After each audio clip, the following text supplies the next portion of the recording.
Councilmember Smith. Here. Do you want me to call the other two or just make an announcement? Okay, Councilmember Danuski. Councilmember Curtis.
Peter Lance.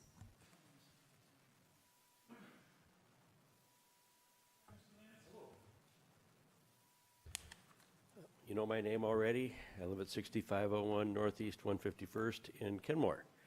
I wanted to speak briefly tonight about the Lake Point project. I came to the meeting last week and I started to pay a little attention. I was a little surprised.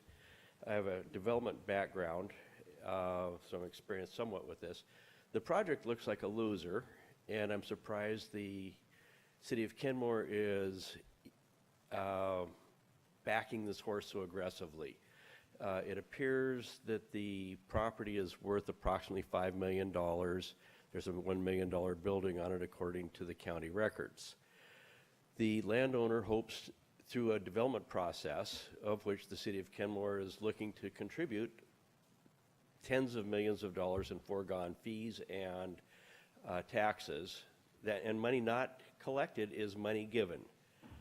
The proposals that the city of Kenmore is looking to embrace are going to enrich the landowner to the tune of about $50 million, or a tenfold increase in the value of the property. And I don't begrudge the landowner for trying to extract what they can. However, it is the responsibility of the council and the mayor to put the citizens of Kenmore first. The project on the face looks to be a loser. It's not developable. I read the HRNA summary. Even with the $50 million kick in by the city of Kenmore, this still comes up tens of millions of dollars short. And I've got to ask the city of Kenmore, have you ever considered eminent domain and taking the property at fair market value, which appears to be in the $5 to $7 million range? It's a difficult to develop piece. It could become a 50-acre park. It could be our emblem park. It could be the issue that defines this area, and I don't understand why we would forego tens of millions of dollars in revenue and burden the citizens with this project, which just doesn't pencil out, and in the same time is a giving of money to the landowners who basically have a pig in a poke right now. The property is worth $5 million because it's a swamp. It's got unstable material on it. It's a hard piece of property to develop. There's no reason for the city of Kenmore to be backing this property. And if the property was developable and was worth 50 million, or was developable and the property is worth $50 million, would you contribute $50 million more to give the landowners $100 million just because they come to you hat in hand saying, we are going to give you 5 acres or 8 acres of Mr. Lance, we're open at 3 space? minutes. Thank you very much. Mayor, there's nobody else signed up.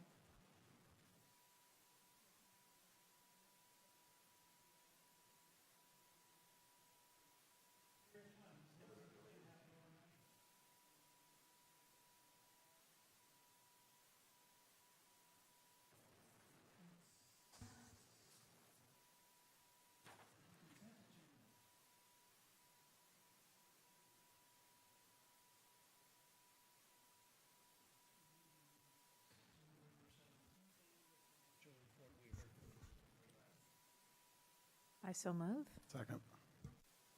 Any further discussion? Favor say aye. Aye. Opposed? All right, next item on the agenda, business agenda. Presentation of the 2019-2020 proposed biennial budgets for the following departments and funds: Public Works, Engineering, Development Services, or Development Services. Community City Clerk, Finance Administration, Non-Department, Public Works Maintenance, Street Fund, Kenmore Village Fund, Strategic Reserve Fund, Strategic Opportunities Fund, Public Works Fund, Transportation Benefit District, Real Estate Excise Taxes.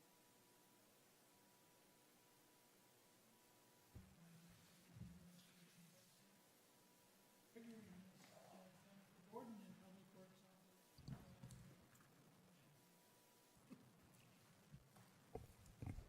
She's shaking her head. Good evening, Mayor and Council. We don't know why her name was on there twice, but she is a very important part of the team. Yes, she is. And as you can see, we have all hands on deck this evening, and many departments that we would really love to get through and tell you about and have you deliberate and discuss so that we can catch up a little bit from the past couple of weeks and get back on track. But so we thought that we would start with some of the general fund departments who have not yet had a chance to present their departments, and so not necessarily in the order that's on the agenda, but still trying to cover those that are on the agenda. How does that sound?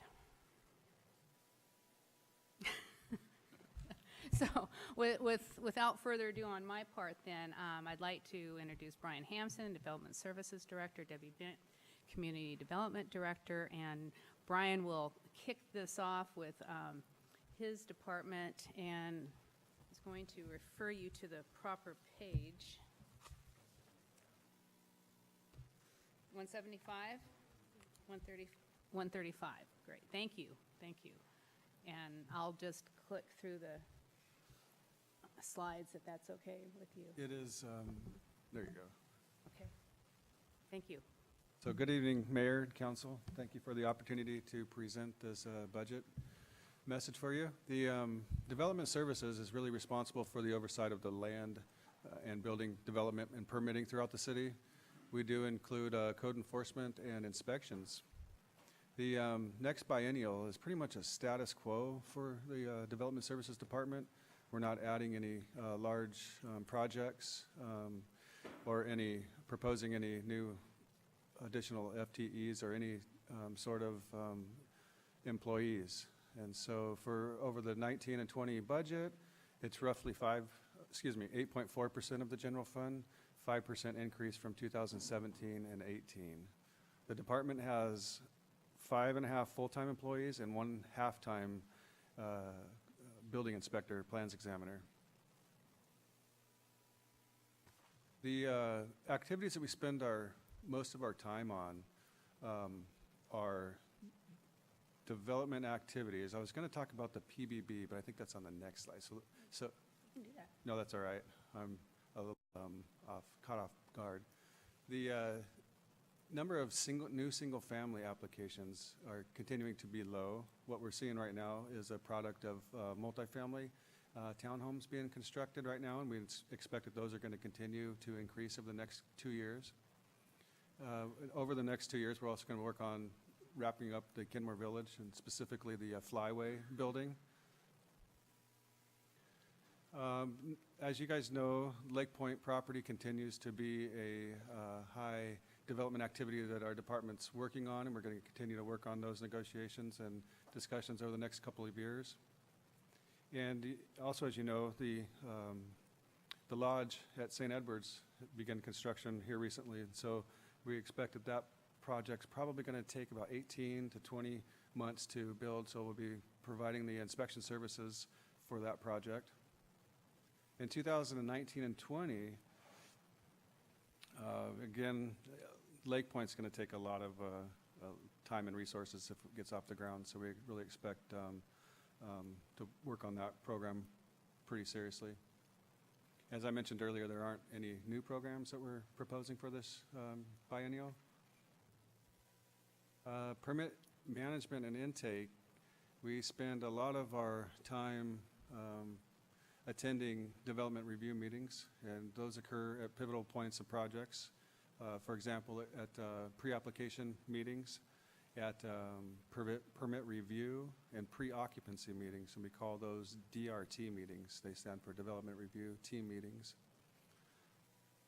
Permit review continues to be one of our main programs that we work on, and there's 6 separate functions that we consider when we're talking about permit review. The zoning and land use, environmental, clearing and grading, storm and surface water, traffic and parking, and buildings and structures.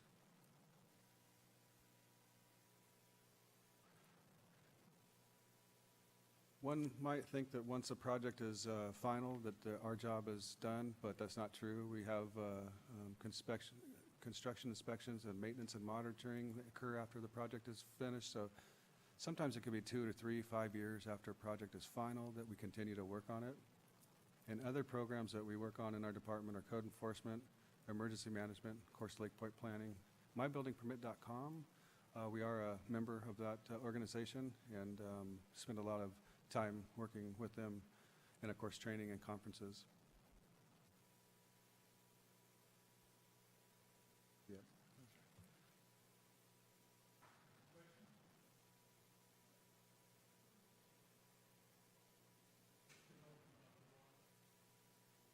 That's correct.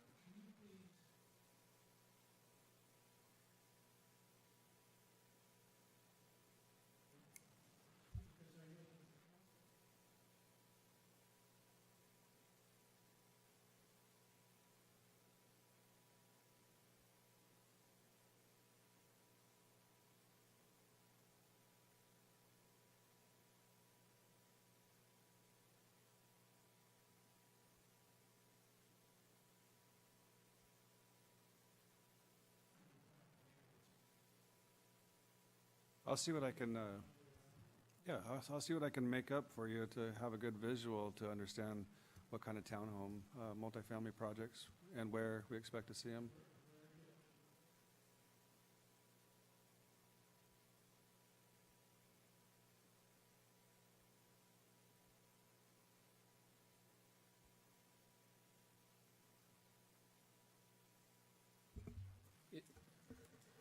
I have a question on that.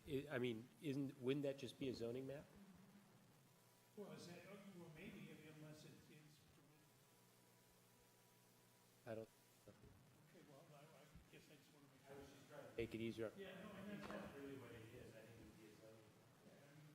Someone show you. I wanted to make sure before I said that, but it might be as simple as that, but And if that's the case, fine. If they're not allowed in R4, I think most of the family, in most of the cities are for it. I'll let you know. I know I'd brought up pre-application fees before that we had done like a long time ago, and then asked about their amounts or efficacy or anything like that. What were any general thoughts on that, on how much they may have brought in or might bring in, and then costs or benefits or feelings as to why it it might not be a good idea to have them or not. Sure. In 2011, we eliminated the pre-application fees, and it was really on the heels of the construction decline and development decline, and it was really to motivate people to come in for new projects.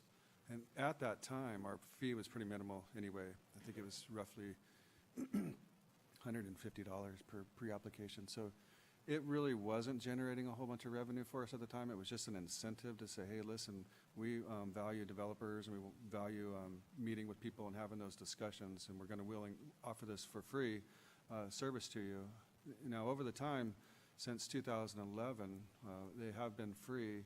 And if you recall, in 2016-17, the Development Services did a fee study.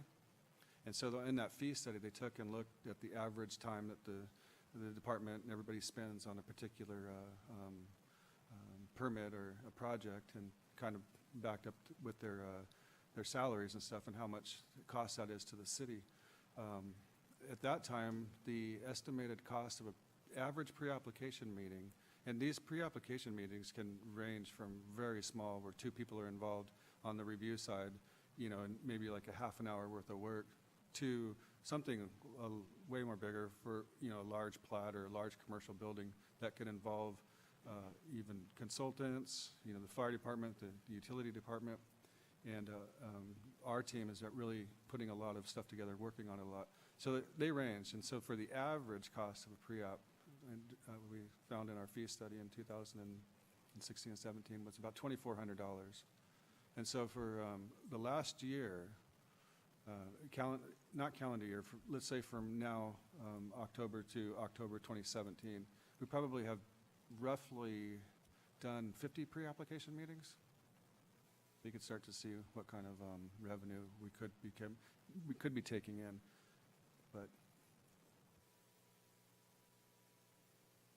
You have 2 things on it. So can you tell me at what point does just a question, or if somebody comes in and just has basic questions about a project or what is possible versus when it triggers a pre-app type meeting?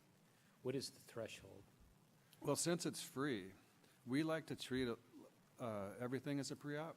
It doesn't really make sense to provide the same service and not track it as a pre-application as you would for a full-blown pre-application. But there are some land use applications that require a pre-application meeting, and so that could be like a subdivision or something of that nature. But it's easier to do stuff as a pre-app because you're getting everybody in the discussion that needs to be there involved, and you're not having these sidebars with different people and development services, and you're getting the customer a good, accurate information, good and answer. So we don't look at it, when something, it's really when somebody has a question about their project or their property and they want to know how to develop it, we just run through the pre-application. Okay.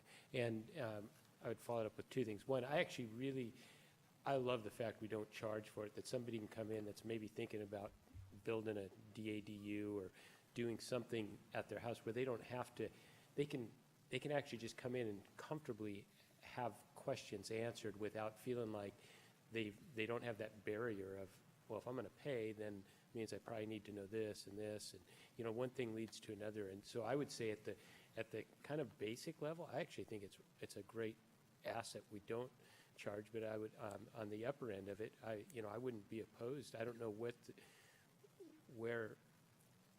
would get triggered, but if it's something like something other than 4-lot short plat or a major commercial development or something, I would think that makes sense, that for the amount of staff time and everything, that starts to go into some bigger projects, that maybe that it's not unreasonable. But I would definitely love to see us at least have a de minimis level where it's still a free service for our citizens.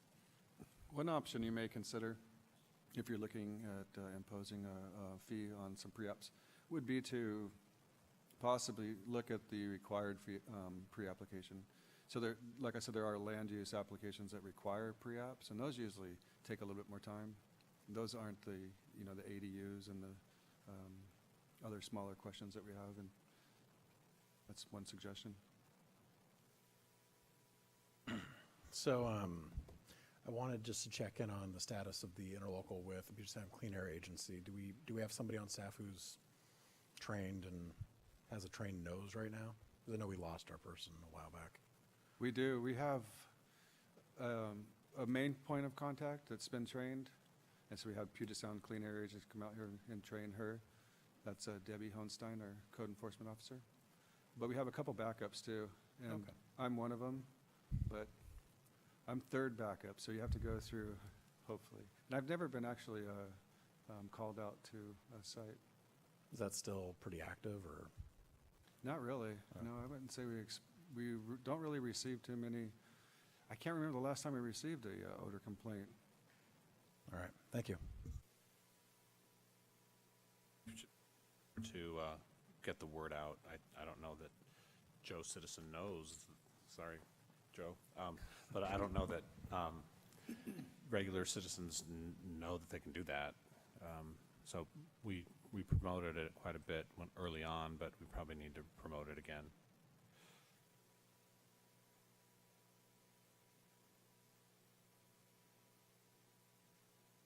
Thank you. Great, thank you. So on page 126 is the community development budget pages. And I'll turn this over to Debbie Bent to present her department budget. Good evening, Council. So community development, we're responsible for long-range planning, including development and implementation of the comprehensive plan, which is the visionary document guiding what the community wants to see 20 years into the future. The department's also responsible for park planning and development and project management and grant management. The budget for 2019-20, I was seeing a very small increase, 1.9% over the 2017-18 budget, and the total budget is approximately 6.8% of the general fund.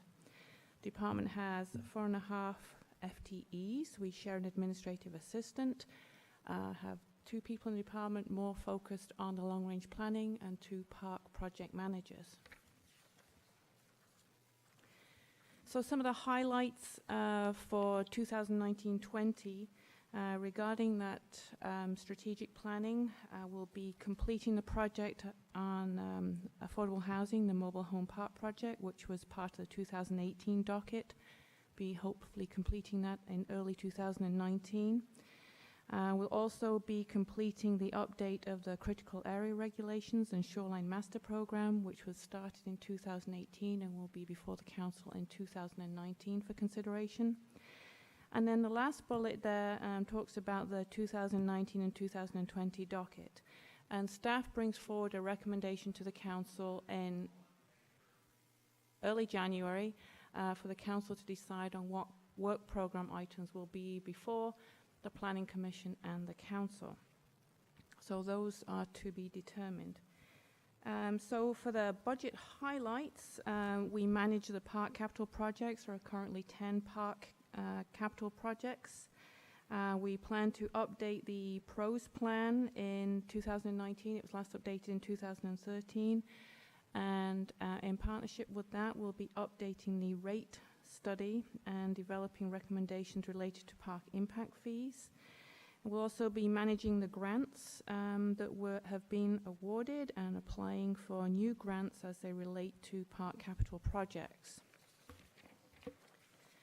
And on the last slide, I'll sort of give you some highlights about what we do, and not surprisingly, half the budget there, a lot of the big chunk of the budget is related to supporting that comprehensive plan update and that strategic planning, and the other half is related to support of parks, in particularly, as I mentioned, the PROS plan update, the rate study, and any support we need for grant applications.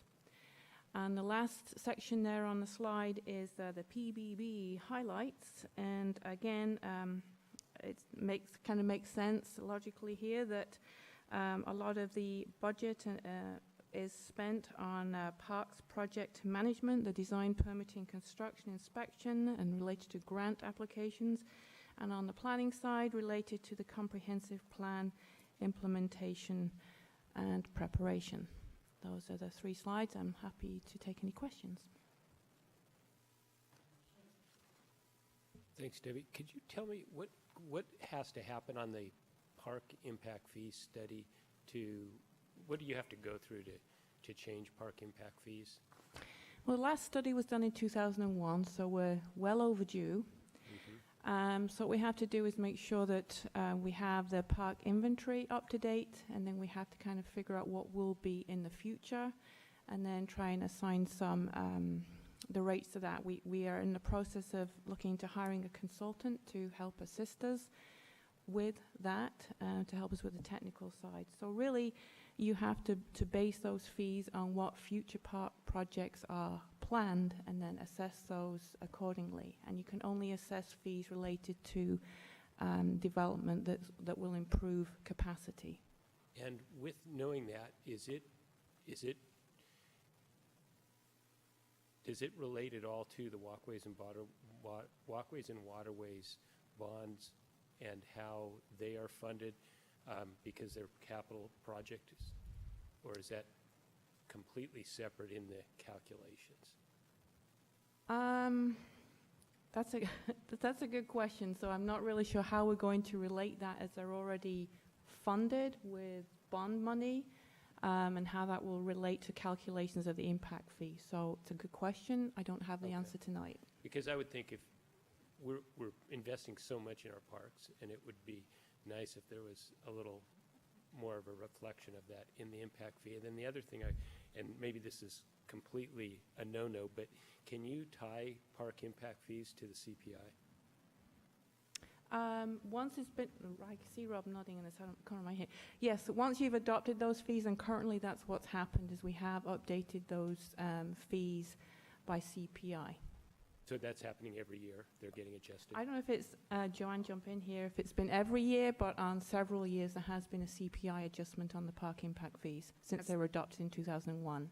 That's correct. There were some years the city chose not to inflate them by the CPI. But I Okay. believe that we are making a recommendation to do so this year. Right, and I obviously, I don't know what the quote policy is on it, but I would like to see us just make it an automatic CPI adjustment every year, for whatever that's worth. Well, we can always bring it forward in the fee resolution as a recommendation. And that's where we would do that. If we weren't doing anything with parks, I wouldn't say that, but we're doing so much with parks that it seems like a very reasonable thing to look for. Yeah, I think that's easy to add. We skipped last year, I think mainly because of the review that we did on the development services study, so we didn't add or increase any of the fees, including the impact fees, by the CPI. But pretty regularly we do. I think it's been a couple of years since we have. Okay. And as Joanne mentioned, in the 2019 fee study, we are going to recommend increasing them by the CPI of 3.6. So just because this has to do with impact fees, is that same plan carried out on the transportation impact fee side too, where it's not always adjusted to the CPI in some years, and can it be? I think it can be adjusted any time you want it to by the CPI in a year. Sometimes we haven't done that because maybe we were looking at some component of the traffic impact fee. I know we did a traffic impact fee study maybe as recently as 2016, somewhere in there. And so for those years that we're doing those studies, it kind of makes sense to kind of restart instead of starting with the fee and then automatically increasing it by the CPI. Okay. But if that's council's desire to just, if we're not doing a study, to increase it by the CPI, then we can definitely do that. I mean, I'm one voice, but I would love to see it. I think we're making such significant investments on both fronts that it makes sense. So I was looking through here and I saw that the total number of FTEs is staying the same, but it seems as if salaries and wages is going up a little over 19%. Can you speak to that a little bit? Well, 19% over 2 years. Yeah. There are no increases in FTEs. 19%. So, unless I made an error.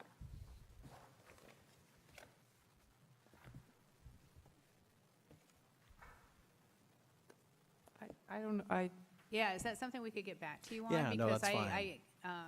in just looking at those going up 19%, that doesn't That doesn't sound seem right. right. I mean, maybe I did the math wrong, but I don't think so. It looks like it's No, going from I- 875 to I believe you. 1,043,000, right. and I kind of did some quick math. Yeah, But well- it just seemed a little, it just jumped out at me, that's all. So Yeah, if you not could get a, me not a problem. Be happy to go back and review those numbers and That'd be great. let you know if there's something in there that's not expected. But Okay, thank you. Member Shrubnik? Oh, just a quick question on the park impact fees. So are they designated just for capital improvements, or do they go for operations as well, or? I'm No. just curious. it is largely for capital is and for just- okay. projects that increase capacity, so Yeah, not okay. maintenance. Okay.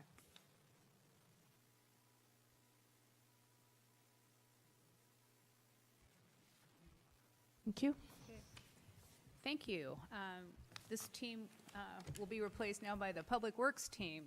So we'll move into engineering with John Vicente and Public Works Maintenance and the Street Fund with Jennifer Gordon.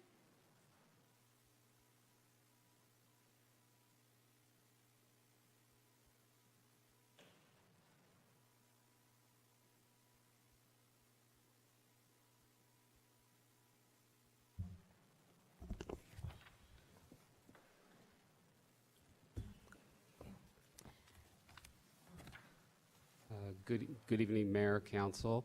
Public Works Engineering is, she just, I know, I was trying to look for the page number and then my finger slipped.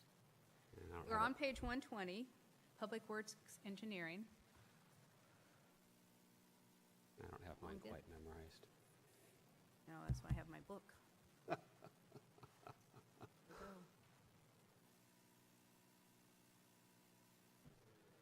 Well, most of it, but it's a little late for me to test my memory, I think. So Public Works Engineering is overseeing capital project development, traffic engineering, engineering development review inspection, franchise utility permits, and just management of the right-of-way standards. Our budget this year had a slight increase of 20% over the last biennium, and that was primarily due to adding in costs for the Public Works Director Consultant. As part of the new Public Works Operation Maintenance, we added an FTE for the Administration Permit Specialist, and that person will be reporting to engineering, and 0.4 of that is coming from the engineering budget. And we also added in some additional costs for consultants to assist with development review during peak periods. We found that we had quite a bit of activity this year, and we're expecting more in the next coming years, so I put in some funding for that. The FTEs right now reporting to the engineering group is the city engineer, the permit specialist at 0.4 FTE, the senior civil engineer, which takes care of our capital projects, then our civil engineer, which is our development review, which is, actually that's funded through development services fees, not in there. Yeah, I got that in the wrong spot. Civil engineer for capital projects, it's primarily for the bridge and additional other projects that may be coming up. And then our senior engineering technician, which is funded through the streets fund. What I'm missing on there is the traffic engineer, which goes through the streets fund. I don't know what happened to it. So 2019-2020 budget highlights. Could you go back to that last slide for a second?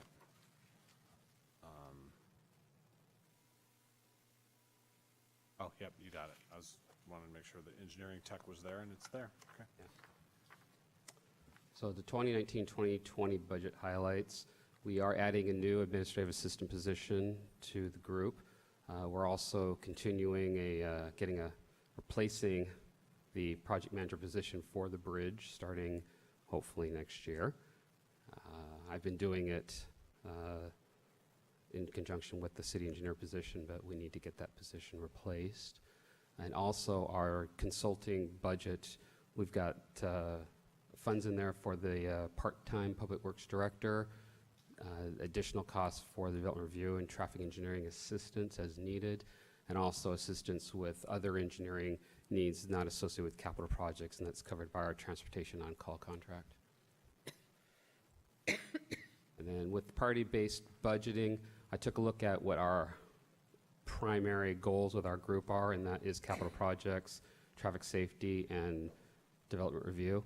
With the capital projects, we've got the construction management, design, grant preparation, and management, and then right-of-way acquisition. They all have a quartile 1.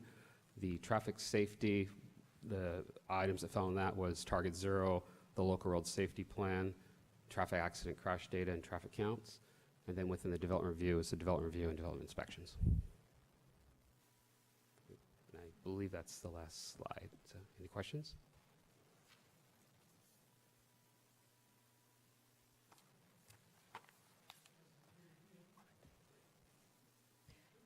If I could make a comment about this before it gets a little bit more confusing as we move forward. So the traffic engineer has a reporting relationship in the engineering department, but the budget for the traffic engineer is in the street budget because that's where we're budgeting street projects and improvements and safety programs, target 0.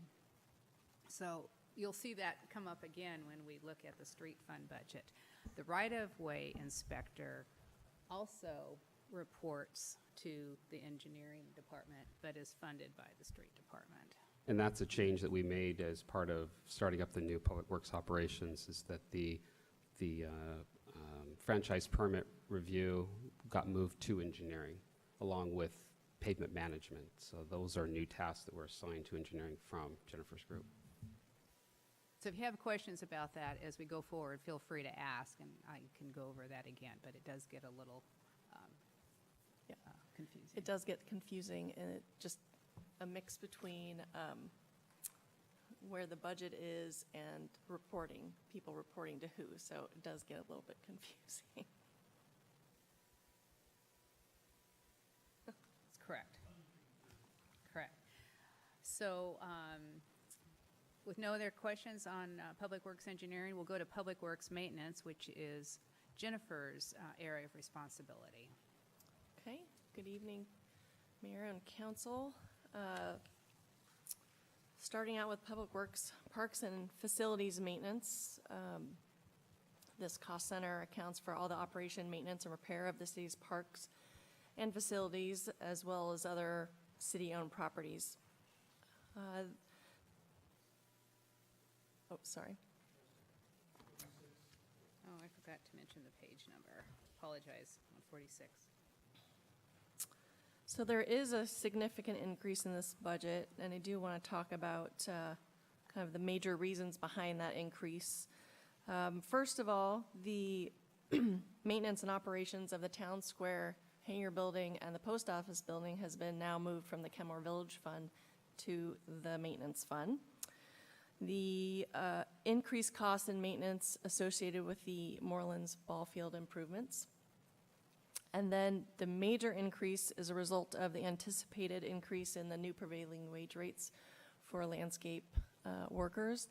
And I do want to mention that we have written a letter to L&I requesting them to take a look at that increase. It's over 110% increase to the hourly wage rate for landscape construction workers, which all of maintenance falls under. Correct. And I did want to also mention on that, finishing my statement before, that we have written a letter to L&I requesting them to review and rethink that wage. Well, I'm not sure about that. Answer's What sort of yes. prompted us to do that? Yeah, I think the city of Bellevue was the first city to do that, and we quickly followed suit. We did. Had a very big impact on this maintenance, park and facility maintenance budget, but also the street maintenance budget, Right. which is in the street fund. And I did also want to point out, one of the details on that is that the wage rates were effective as of the end of August. However, it's all based on when the contract was advertised and executed. So we do have a little bit of time in the both in Parks and Street Fund, because our contracts are through, the landscape for Parks contracts goes through the end of July 2019, and the contract for right-of-way maintenance services goes through the end of December 2019. So that does buy us some time, hopefully, for a change in the decision.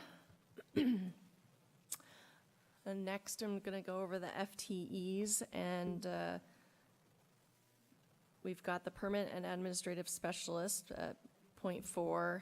We have the lead parks maintenance worker, the part-time maintenance worker, the senior facilities maintenance technician, and the part-time facility maintenance technician.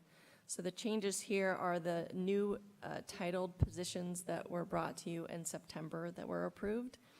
And I'm going to talk a little bit more about the other public works maintenance workers out of the street fund, but just going back to what Joanne talked about was that there's a portion of those workers that are coming out of the parks, but it's not reflected here.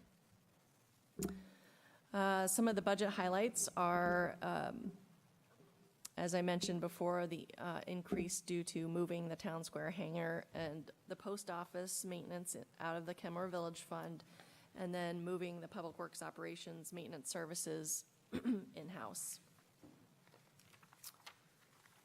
As far as priority-based budgeting goes, I followed John's kind of idea of putting in the highest costing programs where we spend the most money out of that budget, and so, and followed by the quartile that those are in. Landscape and site maintenance, janitorial maintenance, facility maintenance, parks and facilities service requests, and park CIP support. Can I answer any questions?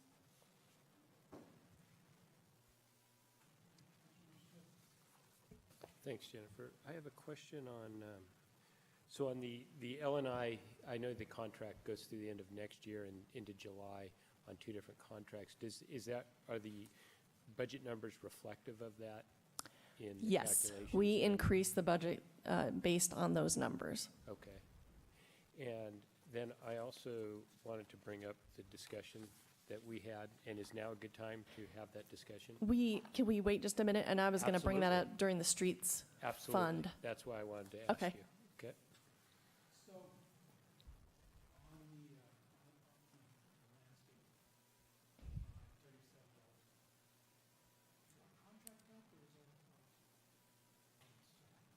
the, That is just contracted work.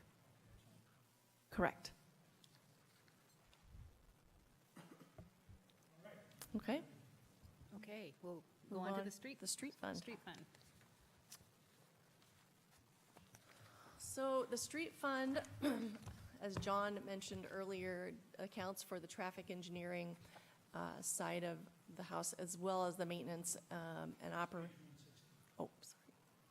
and operations of streets maintenance, including right-of-way maintenance. The increase in the next biennium is only 10% in this fund, but once again, the prevailing wage increase is one of the major factors, as well as increase in insurance because of the increased FTEs, signal maintenance, and fuel costs. So in the next slide, in talking about the FTEs, this is where I wanted to bring up the memo that was sent to you all, and have handed out a copy of that tonight.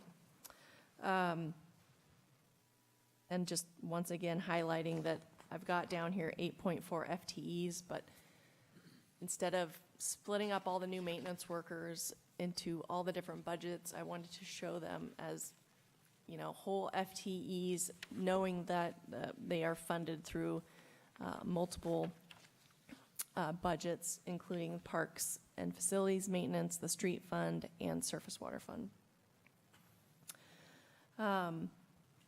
So a couple of meetings ago, Councilmember Smith asked about what would it look like to hire 4 maintenance workers instead of 5. And so Ben, our wonderful consultant,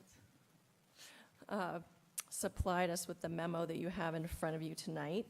And just talking about the reasoning behind a hiring of 5 versus 4, and I'm happy to go into a discussion about that. I personally would like it because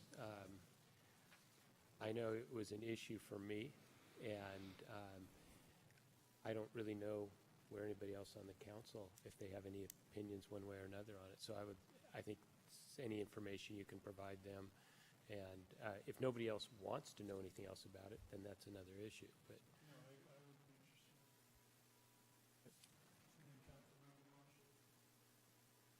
Okay.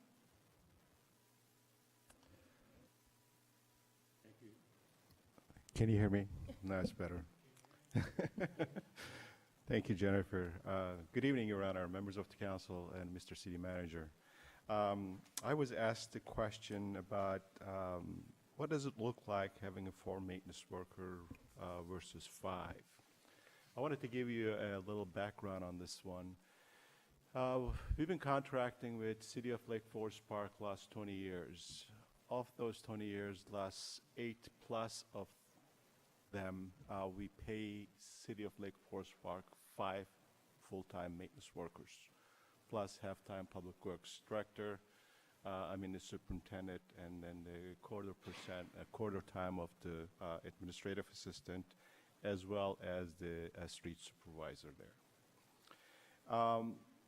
When we got a notice back in May of 2018 that the Lake Forest Park would no longer continue to provide services for us, we developed plans, and we developed a schedule, work schedule, ordering equipments, hiring people, and we reviewed those plans with you. What we tried to do was to stay within the same FTEs that the Lake Forest Park was providing, or at least we were paying Lake Forest Park to provide those services. Before I get into the details of can we do the work with 4 versus 5,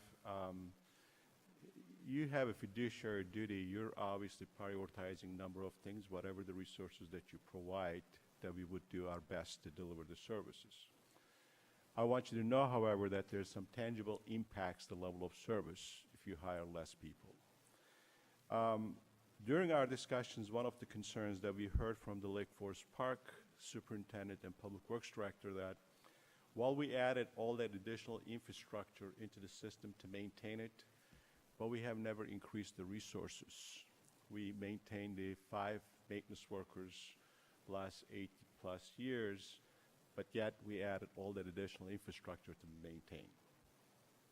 Consequently, we had a backlog of the works, and we inherited a huge backlog of maintenance work to be done. And to give you some example of what kind of backlog work that we have, currently we have 90 open work orders in surface water. And just this year, we added additional 6 others to be completed. And we have about 50 work orders related to catch basin repairs. Right-of-way vegetation, not getting the vegetation trim on a routine basis. We're not we're meeting the expected level of service. This is primarily in the shoulder areas and the right-of-ways where we have storm drainage ditches are located. We're not spending enough time on the right-of-way landscape maintenance to review the work of the contractors. We're having the contractors do the work, but unfortunately we don't have resources to go out there to monitor the work is being done. Parks, we've done very minimal work, and it truly shows. We need to do more work in these parks. These are the community jewels, community assets that we need to spend some time to make them a lot better looking than what currently is. In addition to backlog of work, with that 5 additional maintenance workers that we have developed this detailed work plan to be done in 2019, which you have copies of this thing. We think that should you give us the resources, that we should be able to tackle most of the backlog, and then also do some non-routine work. And we do have some non-routine work, so let me give you some examples of that. In park facilities, right-of-way irrigation maintenance and operation. at any given year, you will have problems with some of your irrigation system that needs to be maintained. Parking lot sweeping as needed, playground inspections, pressure washing as needed, restroom call-outs, fence repairs, bench. I don't want to go through the list, but I never summarized it in my memo to you that there's an extensive list that are non-routine, but that we know we will be doing this kind of work once we start taking this maintenance and operation division in-house. And then in that work plan, that what we listed those hours until under work orders. And I just wanted to give you the flavor of what kind of work orders that we will be performing, completing with those 5 maintenance workers.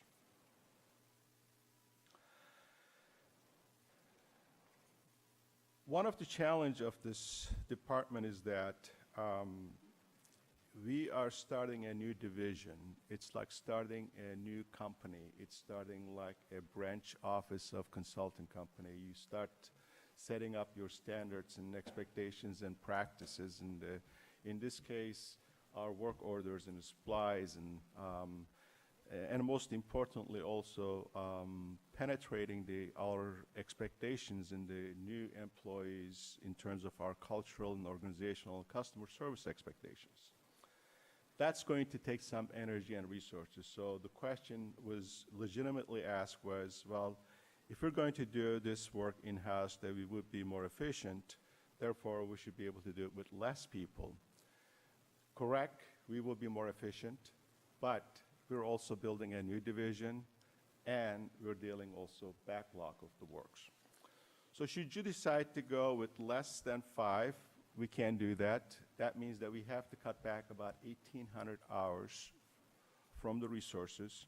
And we feel that we can, with the way that we do that, we would reduce the surface water management hours by 400, streets about 1,000 hours, and parks by 400 hours. Is it doable? Yes, it is doable. Earth will continue to turn its own axis. Sky is not going to fall apart. We can't deliver that service. But one of the promises that we made to the community, and when we discussed this with you, is that we will continue to provide same or better level of service than what we have been providing to our citizens here. I believe that delivering that level of service is much more realistic with 5 maintenance workers than the 4 maintenance workers. Should you give the 4 maintenance workers as a resource to our maintenance and operation manager, we can continue to provide a decent and good level of services for our community. That concludes my presentation, and I'll be happy to answer any questions you may have. Mine's more of a comment right now, because I would like to hear from others. But first, I'd like to thank Richard and Jennifer and Ben for spending 45 minutes with me last week going over a lot of this. I do appreciate the energy and effort that it takes to pull this together, and not just the plan to do public works in-house, but to also sit there and re-rationalize to me why it makes sense to do it. And so I do appreciate that, and that it's not lost on any of this. And so I guess with that, I kind of have some thoughts, but I would like to hear if any others have any thoughts on it.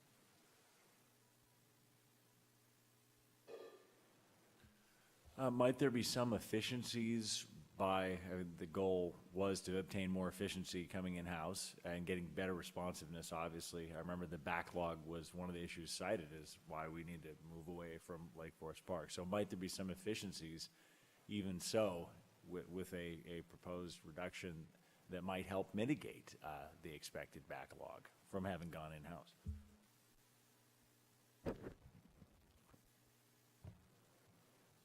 So let me try to first understand the question.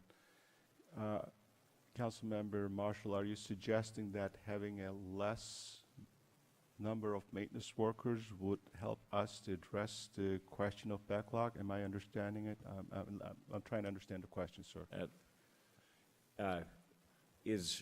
Aren't there efficiencies that have been gained from going in-house that could offset a reduction in FTEs? Are there some efficiencies from going in-house that address that backlog? Yes. Answer to your question, there will be efficiencies.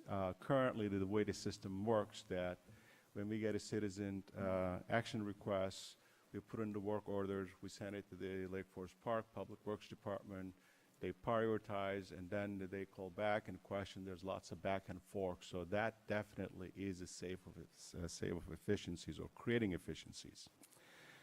However, that we're struggling with that is, as you know, that we're operating from the interim public work maintenance and shop division. That is a half an acre site that we have. And then we have some of our employees that will be locating in the public works behind the post office. And then, obviously, we have some employees are going to be here too, continue to be operating from here. It's not a very efficient system, so we will continue to do that. Second part of that additional work that we will be doing it, that the typical public works, established public works maintenance and operation division wouldn't be doing it, is setting up the vendors, going out there, getting the bids, establishing these routine contracts with the contracts, and that will take some of additional times before we get to the backlog of the works.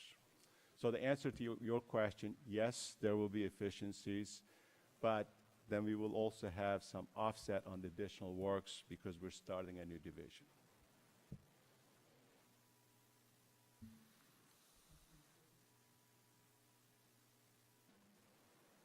I do have just sort of a comment. I guess I didn't have an exact question, but if we do support the 5, I'm hoping that I also agree. I would think we would get some efficiencies so that the 5 would actually get us more than what we were getting with Lake Forest Park. And I guess I would want to focus on the, as you say here, we're only currently able to complete the bare minimum in parks, and it shows. I guess I would want to prioritize things that show, that really, make a difference to citizens. I'm not entirely sure that some of the things that are listed, at least under the parks, are of that ilk. So that's just a thought. It's, the landscape is the thing that I think is so visible sometimes, where you've got, 4-foot-high weeds and ivy growing, like crazy, and that those are pretty visible to people, I think. So, excuse me, sorry. So with the backlog that we've compiled, I assume some of this is resulting in deferred maintenance of some sort. Is that correct, or is this just? Well, it's being deferred. Yeah. We would have liked to see this work get done under the Lake Forest Park contract, and so it's just not happening. So I guess my question is, if we were to keep things kind of if we were to keep, because the impression I got, and correct me if I'm wrong, Ben, but the impression I got is, yeah, if we shrink down to 4, we might be able to kind of keep generally at the same level that we've been doing under Lake Forest Park, which isn't quite acceptable. We're going to keep building up more backlog. My concern then is that we'll end up with possibly higher capital costs down the line if we're not maintaining things. Does that jibe with your understanding?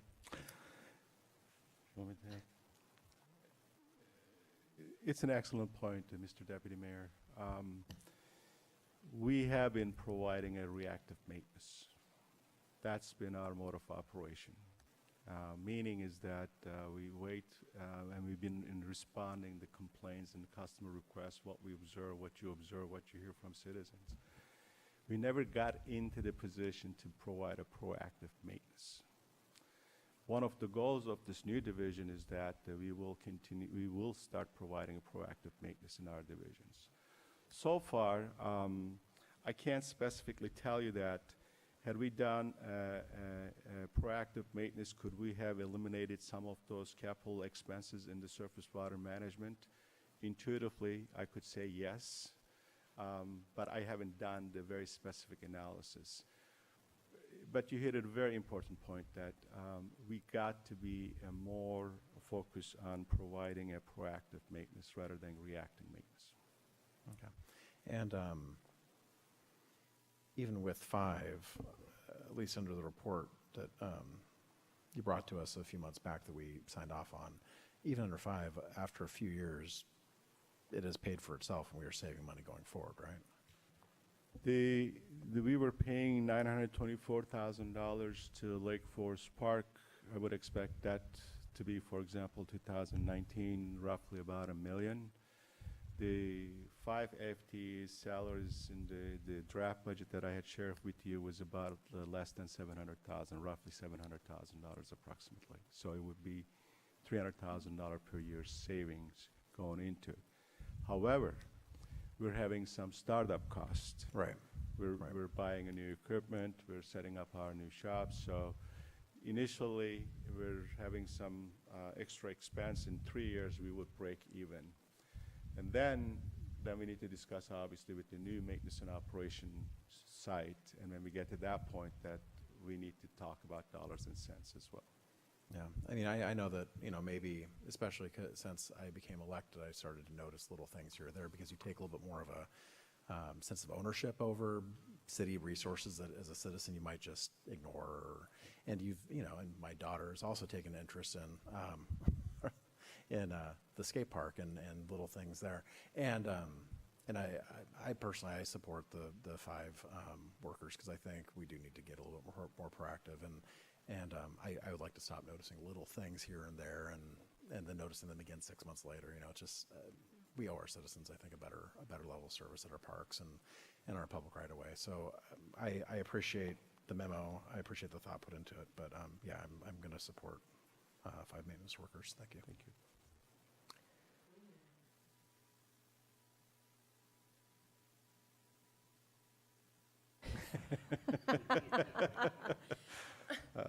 Your Honor, I'm going to be quiet on that one.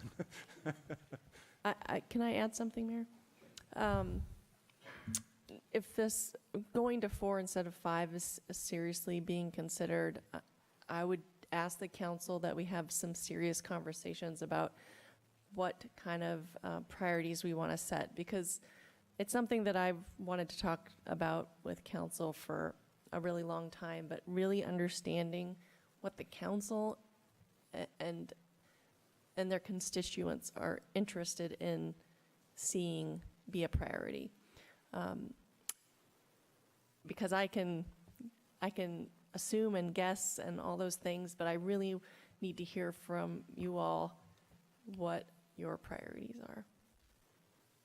I think this is the topic that the Madam Council Member was mentioning, that we need to talk about what level of service expectations that you have. Do you want to cut the grass on the parks once a month, twice a month, 3 times a month, weekly basis? Edge trimming. I'm using this as an example. So this is the type of choices that you make. What plan that we provided to you would definitely provide better service than what we've been getting at last 10 years.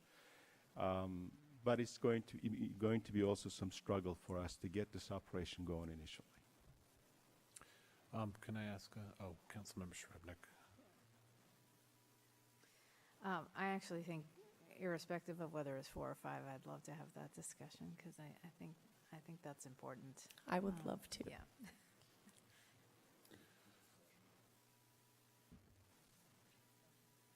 So, because I agree, and actually Rob, go ahead. I'll take, it's your meeting, but I want to say something. No, If go you can ahead. just look I over can here wait. every once in a while. I can wait.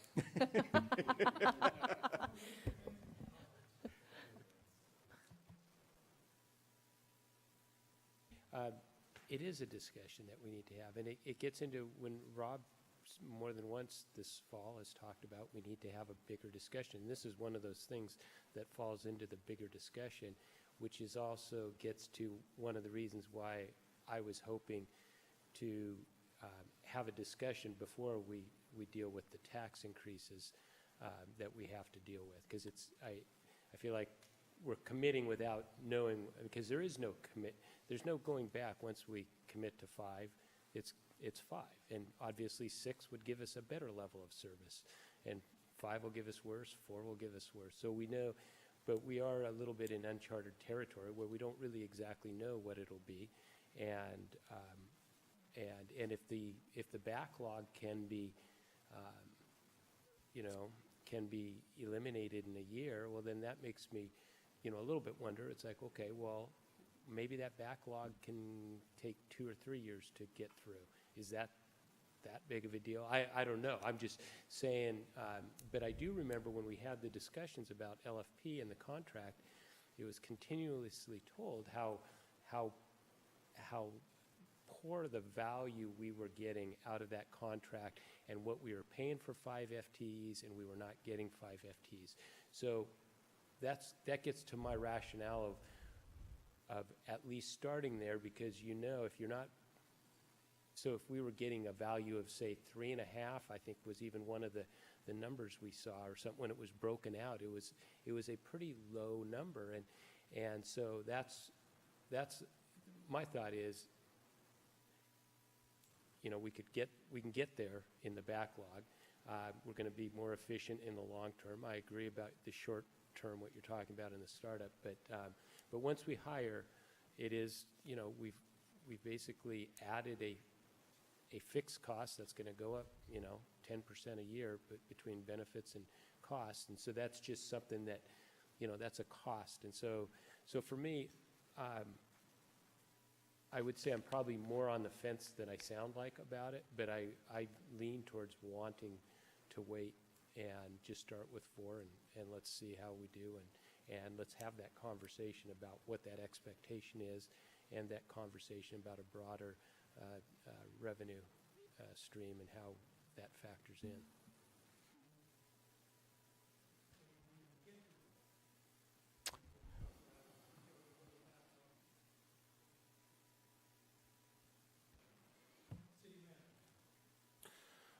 So there's also the thing about minimum crew size that you need to think about when you have your own crew. So there's things like on-call. So Lake Forest Park has been on-call for us when there's an emergency.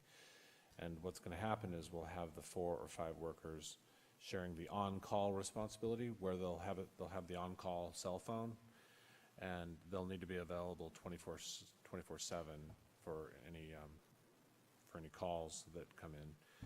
I just lost my train of thought. So I think the idea is they're gonna share it a week at a time. So one maintenance worker will take it for 1 week, and the next one will take it for the next week. And while you're on call, you've got to be close into town. I think we're requiring a response time of about 30 minutes or so.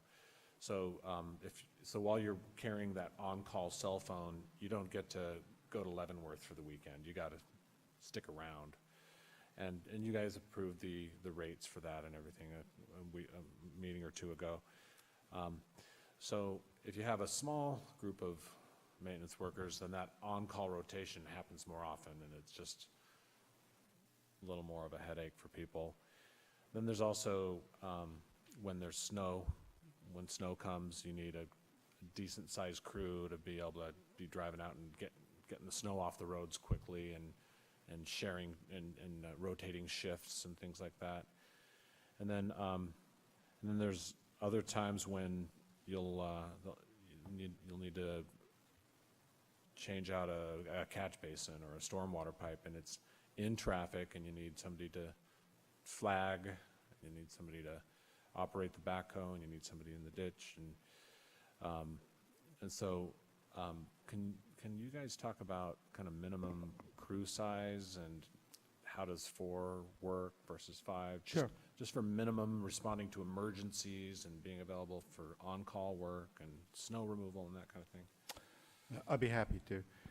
Typically, when you have 5 maintenance workers on crew, and effectively you are really given the vacations times, trainings, and time offs and sick leaves and so forth, that you're tend to about the 4. You should count on having continually basis 4, knowing that one person, one FTE value that throughout the year is going to assume that will not be totally available to you. And that's the prudent management expectations when you start from it. Hopefully you'll get more but typically that's what happens. Snow and ice removal, during the intense snow and ice removal, we will have two 12-hour shifts. Each shift will consist of 2 men. So this fifth person would be that additional assurance for us that if somebody's on vacation, that we can actually fill that shift. Or if that person is not on vacation or the time off, paid time off, or dealing with family emergencies, that gives us one person to give a break that the other 4 has been working overtime basis in a long period of time. And then there's also that the issue of doing, for example, some major catch basin replacement or the pipe repair in close proximity of major intersections. I'm not talking about SR 522. We're talking about the city arterial streets. And typically in that case, you will be providing 2 flaggers, 1 person on the backhoe and 1 person in the ditch, and the other person is providing parts and labors and supplies. So the ultimate site is 5. In that case, we would probably offset the shortcoming there by hiring the off-hours police officers to be the flaggers for us. I mean, it costs more to us because we pay them an extra on overtime to be able to do that. But there's a solution to that one. In fact, on 522, we wouldn't be doing the maintenance work unless we have a police officers are providing us that kind of support. And also, full information, we have Quinn Profit, who is our maintenance worker in parks, and he'll be available for the on-call rotation, and he'll also be trained and available for snow removal as well. So if you count Quinn, that's actually 6 people for those types of things. I remember you had said when we met on Friday, you'd mentioned that there was and I can't remember exactly what the connection was, but there was a new agreement with NUD on, can you explain what that is and how that relates to this? I think your city manager deserves lots of credit for it, that he actually implemented this process, so I'll let, do you want me to? Well, it was your idea, but, yeah, so the main motivation with NUD is the Lake Forest Park crew was hitting our main roads first, but the steep residential roads were not getting hit first. And so by the time the snowplows got to the steep residential roads, they were all packed down and you couldn't scrape them anyway because the snow was all compacted down, and so it was too late. So the idea with the Lake Forest Park, the NUD agreement is for them to be, while Lake Forest Park was out hitting the main roads, for NUD to be hitting the steep residential roads at the same time so that folks could get out and get to work. That was the original intent of the NUD agreement, and that agreement still has yet to be brought forward to you for approval, and it's going to be brought forward to you here in the next couple of weeks. That was the original intent, was for NUD to hit those side streets, and it still is the intent for them to do that and for our crew to take on the main arterials. But there'll also be a backup if something happens on our end. And so they'll be available for whatever road we want them to plow. But I think the plan is for them to be more supplemental. Mayor asked the question, are we going to be able to get to the backlog? The goal is to do that, sir. But I have to also tell you that, particularly on the surface water management, that we just didn't have enough hours to do everything that needed to be done. If you look at the left side of the spreadsheet on the surface water management, we are going to hiring some private contractors to still supplement the work that our crew has been doing it, at least on the initial first couple of years going forward. Yeah, and that might be true even more if we go to 4, where we'd be bringing in contractors to do backlog work. The challenge with contractors, though, is they charge a lot more compared to if doing it in-house. I think out on 522, we were replacing some catch basins, and they were 20 grand a pop, and we could do it for a lot less than 20 grand if we did it ourselves. So that's an example of a project that we can do in-house for cheaper than the private sector can.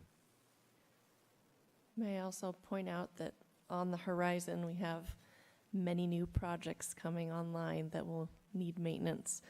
Walkways and waterways, so we've got our parks projects as well as our new sidewalk projects that will have a significant impact to the maintenance. But you are the keepers of the purse strings, and so you have that ultimate responsibility. So you do what you think is best and what is prudent, and we'll make it work. We're giving you our recommendation, but we will respect whatever you give us.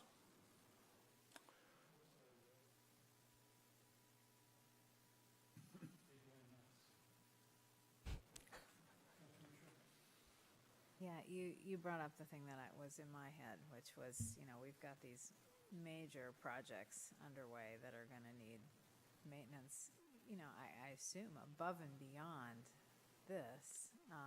It's not built into, I assume it's not built No, into the bond, it's right? not included in So- this. Well, and it's not, in the bond either. So, so part of me is like, let's build up some experience in doing this work and go with the 5. And part of me is like, wow, we should start with 4 because we know we're going to have to increase anyway. So I have very mixed feelings about this, and it really does, to me, beg the question of having a more frank discussion about prioritization.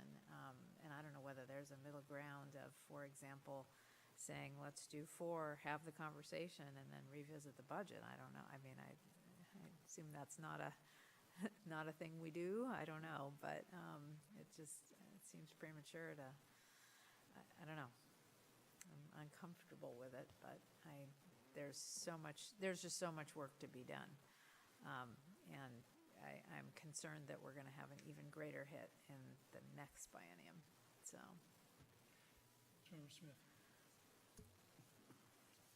So for a little bit of more of a macro context of why this was one of the issues that I picked up, it gets to the tax increase. Yeah. So I don't plan on supporting 3% this year and 3% next year, or the next 2 years. And so part of that is, if I'm not going to support it, what am I going to look at? So I want you to understand that's part of where this, for me, it was trying to think it's better to prevent something maybe than to have to cut something later. And so that was the approach. So I'm not saying it's the right approach, it's just one of them.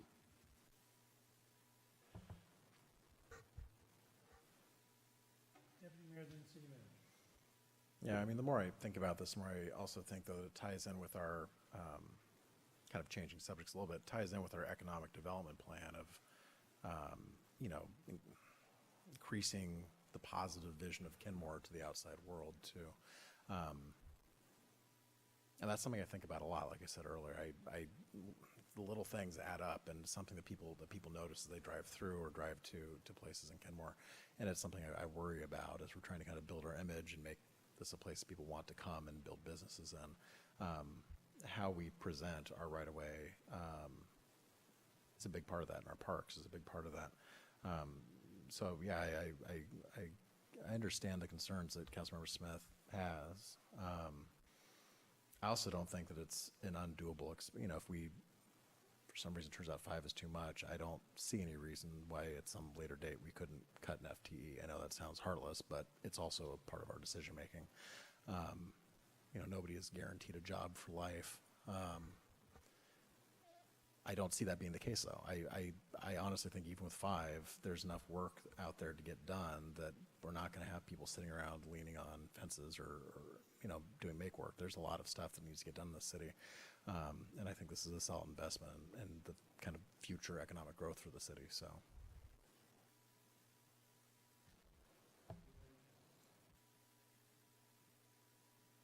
With Councilmember Herbig, I forgot what I was going to say. I'll come back to me. I've got something to add. We talked about this at the retreat last year about cars. We didn't, citizen action requests, we didn't talk about it at extreme length, but we did talk about it. And I've been here for over 10 years, and the number of citizen action requests has increased over 100%. So the last year, we had over 1,700 citizen action requests. And if you just do a little bit of simple math and spreading that over actual work days, sure, some are resolved in 15 minutes, a phone call. Others take weeks at a time to resolve. And so just giving a little perspective, my hope to get to a proactive way of maintenance, I mean, I don't want to get 1,700 cars every year. I want people to, I want to catch it before they do. I mean, I don't love coming into all these citizen action requests. I would like to prevent them from happening. So that's just something else to think about.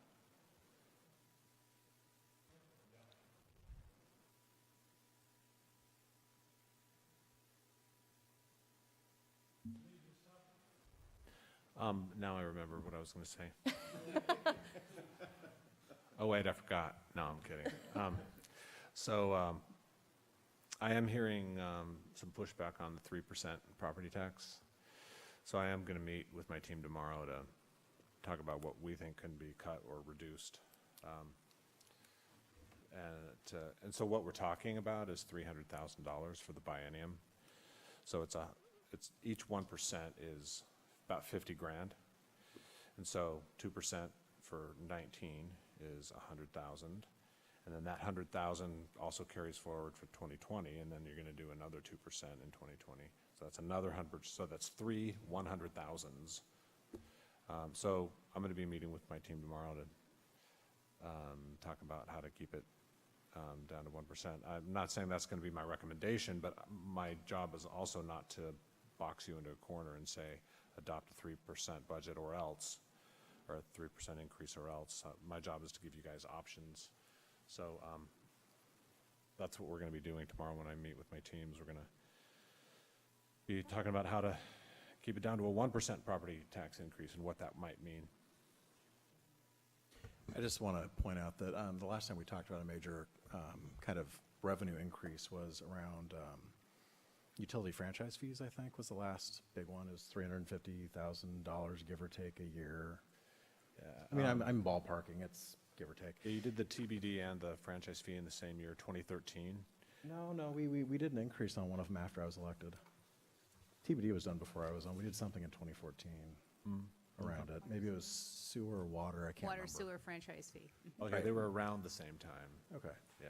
Anyway, I just, there was a discussion about it, but I don't remember as much heartburn around something that was going to cost the people of Kenmore $300,000+ a year. But we're having a lot of but there's heartburn about a much smaller property tax. Especially when one is so regressive and the other one is spread out in a much more fair manner. I just don't quite understand the heartburn between taxing water versus a small increase in the property tax. I mean, I understand politically that there's issues around it, but I personally, I don't know. I don't quite see it. Mayor? Yes. So, just to be clear, I have no problem politically raising taxes. I voted for the TBD. I voted for the utility and franchise fee increases. So I just want to be clear and on the record, this isn't a political issue to me. This is the fact that we want to have a broader discussion, and 3% over the next 2 years taps into a lot of our taxing reserve that we have for potential other options within that discussion that include pavement maintenance and things like that. So to me, I feel like we need to have the discussion before we have the increase. And so that's the reason, that's the approach that I'm taking on it. All right, anything else? Councilor Shrubnik. Just super quick, I really appreciate you interjecting that you're going to be looking at that, because I have the same concern as Councilmember Smith. And it's not the political and it's not the absolute value of the extra $20 or whatever. It's very small amount per household. It's the eroding of the taxing ability, particularly when we're not in a recession at all at this point, and just being hesitant to do that at this juncture unless we have a very, very good rationale. I just really appreciate the extra work that I understand is going to go into this. On my day job, we go through these exercises, so I know that it's painful but necessary when your electeds say, tell me what it looks like when you do a 5% cut. Tell me what it looks like when you're going to do a 10% cut, but you go through that exercise, and it's valuable, so. I know much of the difficulty here is the fact that we'll be eroding banked capacity, and I get that. However, I think state law needs to be changed to allow property tax to grow with cost of living. Under normal circumstances, if state law were different, I don't think it would be unreasonable to ask for a 3% increase when CPI is 3.6. But I think what I hear you saying is, well, we're tapping into bank capacity, and so that's what's problematic. Is that fair? I absolutely agree with the deputy mayor about property tax being the least regressive of our options. So I actually find that to be the most palatable of options.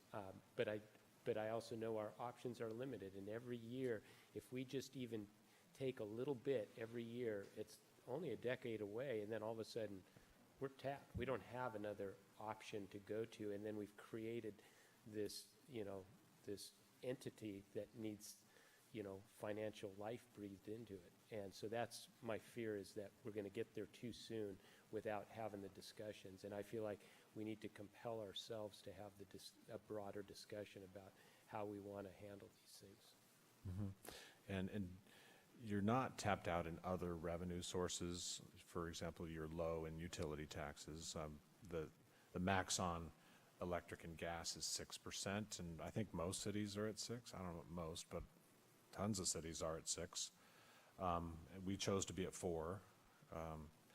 We have 0% on garbage, and most cities have a utility tax on garbage. So, but that's part of that larger discussion that I've been wanting to have. So. Yep. Yeah, I think that larger discussion is necessary.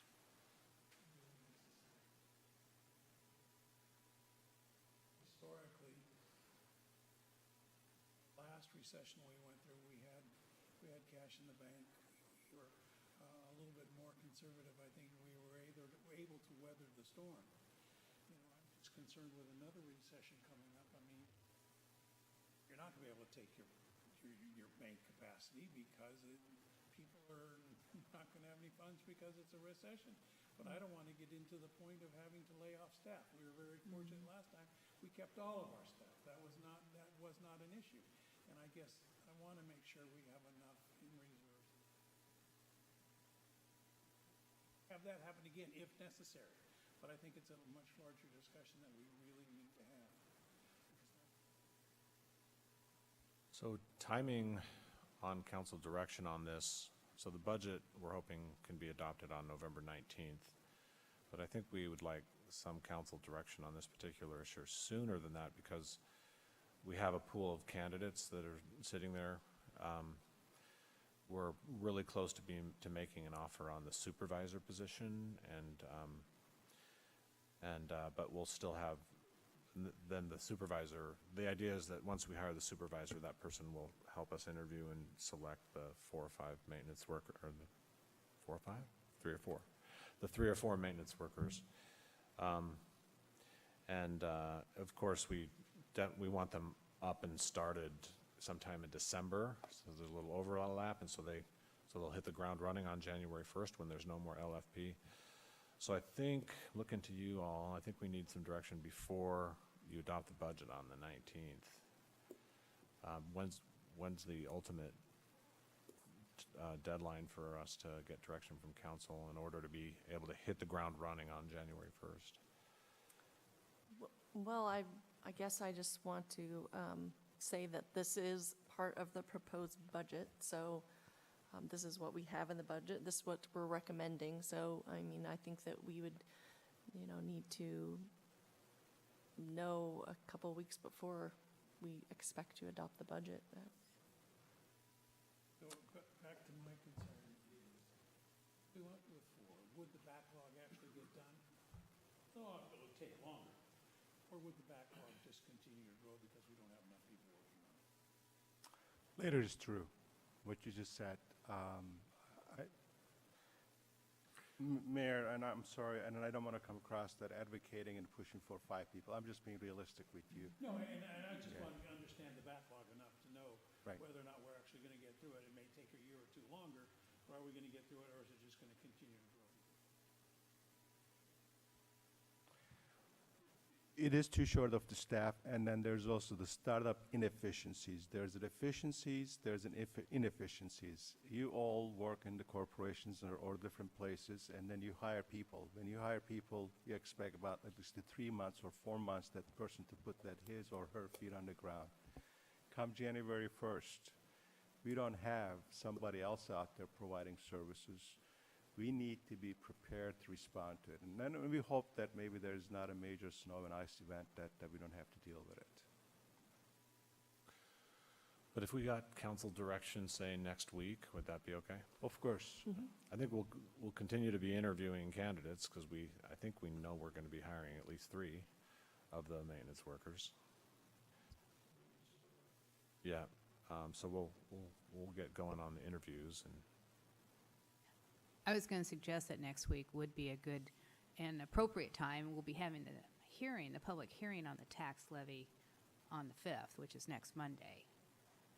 So that would be a good time then with the follow-up discussion to. And they won't be Make that voting on the levy, they'll just be having a hearing, correct? Correct, but it's a good time for discussion. Yeah. So let it, digest this memo for another week, ask us questions, and we can hope to get your direction in about a week. Okay, we're leaving this, okay? Everybody happy? Okay, thank you. We have a few more slides, though. No, we'd I like was to going to share finish with up the you. street fund. Okay, we've got a few more slides. Yeah. We're not leaving it. So, Anything else about the FTEs? I was just going to mention again that there's 8.4 FTEs in this list. However, that's not 100% out of the street fund, so, and that does include the right-of-way inspector and the traffic engineer. I'll just add to that the new maintenance staff, the street maintenance supervisor and the 4 maintenance workers are allocated 25% to the street fund, 25% to the maintenance in the general fund, and 50% to surface water, so you can kind of make that connection between the funds. So the street fund is divided up into an engineering section and an operations and maintenance section, and I kept John here tonight to help with the engineering portion. But that includes the neighborhood traffic safety program, the traffic calming program and projects, data collection and analysis, pavement management, and franchise right-of-way permits. And I just wanted to highlight that we have moved the pavement management and the franchise right-of-way permits from out of operations into engineering. Out of the operations and maintenance side of the house, there's roadway maintenance, bridge maintenance, snow and ice, signal sign and markings, and probably the biggest one is the right-of-way vegetation. In talking about street fund revenues, there's been a slight increase to the fuel tax, 3.7% increase. An increase to the multimodal, it's got a 36% increase. And Joanne said that those are based off of the, We get the per capita numbers from the Municipal Research Center, so that's how we budget the fuel tax and the multimodal. the right-of-way permit fees we're projecting slight increase. And then there's the transfer from general fund for the water sewer franchise fees, the transfer from the TBD, and then some other funds. The water sewer franchise fee is one of those revenue sources that grows every year. I think when we adopted that, and I remember when Council Member Herbig was here for that discussion, we agreed to use those funds to support the street maintenance that we budgeted about $900,000 that year, but that has steadily grown every year. So not $900,000 a year, $900,000 for the biennium is what I meant to say, and now it's over $500,000 a year. And then to highlight the operations, we're focused on roadway maintenance, maintenance of our signals and signs and markings, as well as the vegetation. And then a big portion also is supporting those CIP projects. So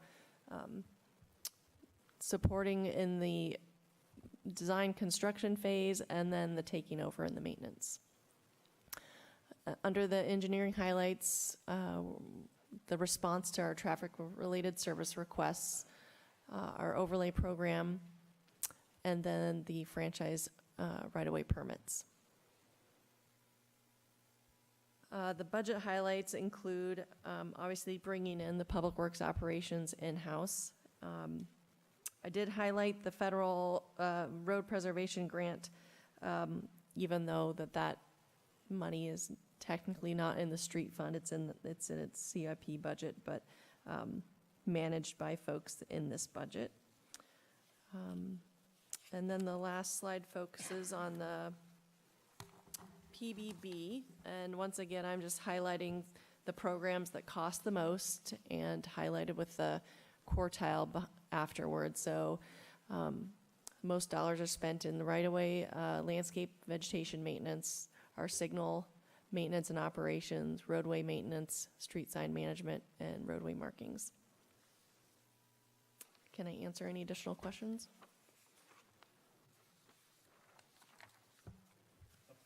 Apparently not. Okay. Okay. Well, thank you. Thank you.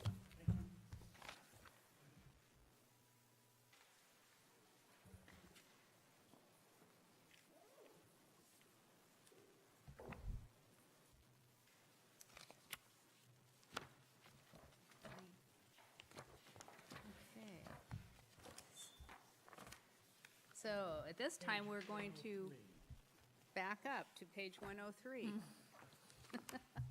Thank you. And we will review the city clerk's budget and the finance administration budget.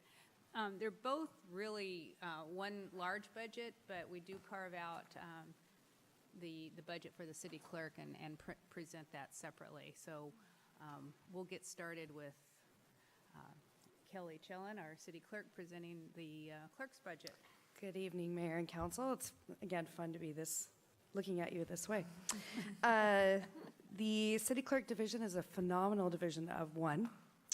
And you all know a little bit about what I do, but I'll go ahead and repeat it. Council meeting support, agendas, meeting minutes, municipal code, records management, and now human services. Human services was transferred to the city clerk budget this year. Really enjoyed learning about that process. So the total budget now is $864,966. So the two large ticket items are human services and the voter registration and election costs. So the human services budget is determined by a per capita rate of $7.53. With a population of 22,290, the budget totals $172,588 for 2019, and then again for 2020. Earlier this year, when the organizations filed their applications, we received 48 requested funding from the city of Kenmore, and 28 are being recommended by staff to fund. So each organization, again, submits a pretty lengthy application, which includes how many Kenmore residents are served. Priority was given to those organizations that reside in Kenmore or serve the most Kenmore residents. I think I handed out a memo to you, if not last meeting, the meeting before, that kind of outlined that a little bit further. And then secondly, City Manager Carlinzi sent out information about the increase in voter registration costs in mid-September to you by email. This is an unfunded mandate that the city does not have control over. So with that, I'm happy to answer any questions. That's not, the voter registration, that's not in the handout you gave. Correct, yeah. He did send an email about that. Questions? Councilmember Smith? Yeah, in the spirit of being consistent, how would you operate with 0 FTEs? No, I'm just joking. No. I have a question. I was Jo- trying to think of something funny, but it just it didn't come out. I'd put her in my department. I'm just joking. On the HR VIBA thing that we approved, I believe it was earlier this year, do we know what that amount is that we've contributed in that as a city? And you probably don't have it in front of you, but I wouldn't expect. But I remember when we had the discussion, I asked if we could know what that is on an annual basis, at least. It would. I realize this is the first year, but I would just like to know what, if you could provide that at some point. I'll absolutely do that because I do need to come back to you for this next budget and ask for approval for funding for that. So I'll bring that information as to what that costs. I think I remember it was around $36,000 for the year. Okay.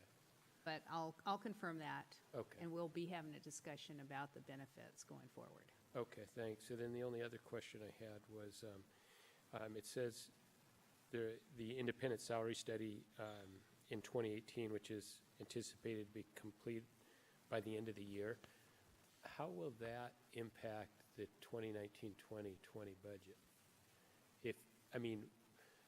Would that then be something you would expect if there were adjustments that you'd come back during the adjustment period a year from now? If I were to, so the budget is prepared with the salary study outcomes. Okay, so when this, so it says anticipated to be completed by the end of the year, so this, so it's already been, so there isn't another one being done?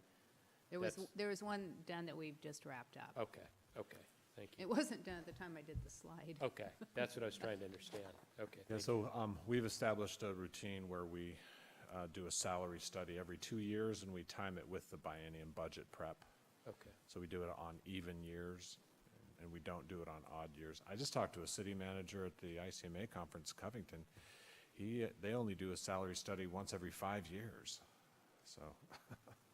Well, I think until you got here, I think it was only about once every 5 years, I believe. Wasn't that? Really? Because it hadn't been, I remember when you did your first one, I believe, it had been a few years since one had been done. Am I You're right. missing that? No, you're correct. I think Okay. around 2006 and around 2012. Yeah, There was quite a large gap. yeah, there was. But we'll also be bringing the results of that to you within the next week or two to review. Okay. Salary studies are not the funnest thing in the world, so doing it every 5 years, I can understand. Can I just ask a follow-up question really quickly? Yeah, sure. Go ahead. So, I'm sorry, I didn't hear what the first part, Councilor Smith, your first question, what was the line you were asking about? I just didn't hear the words. The VIBA contribution on the, towards the deductible that the city is contributing. Oh, okay. And we made, I didn't support it, that's why I'm curious, but in that, I wanted to at least know what was the annual cost that by us paying the employees' deductibles. Thanks. So, I appreciate the problems you go through to try to decide who gets what money, because there's 753 per capita, it's not enough. But there's a couple of things that one is the Meals on Wheels program. A lot of seniors are really becoming connected.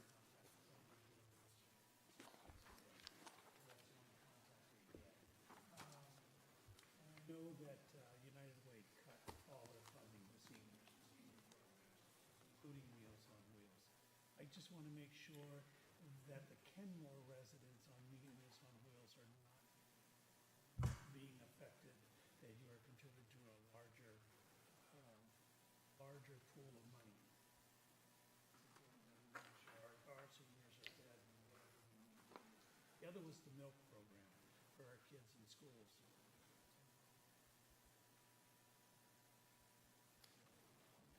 Which they need. Okay, I'd be happy to take a look at that. I'm not questioning, you know. Yeah. The decisions you guys made. I know they're tough ones, and I know you did the best you could. It's just, I'm concerned about the seniors and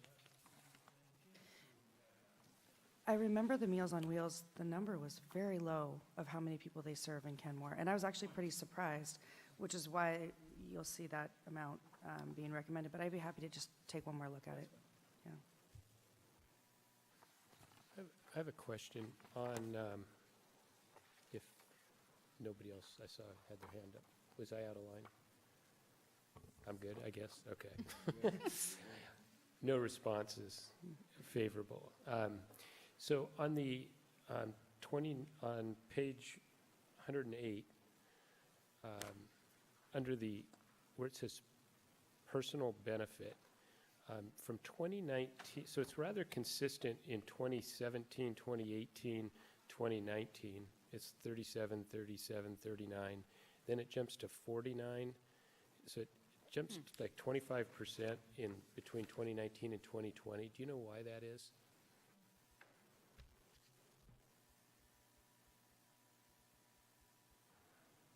Not off the top of my head. Okay. No.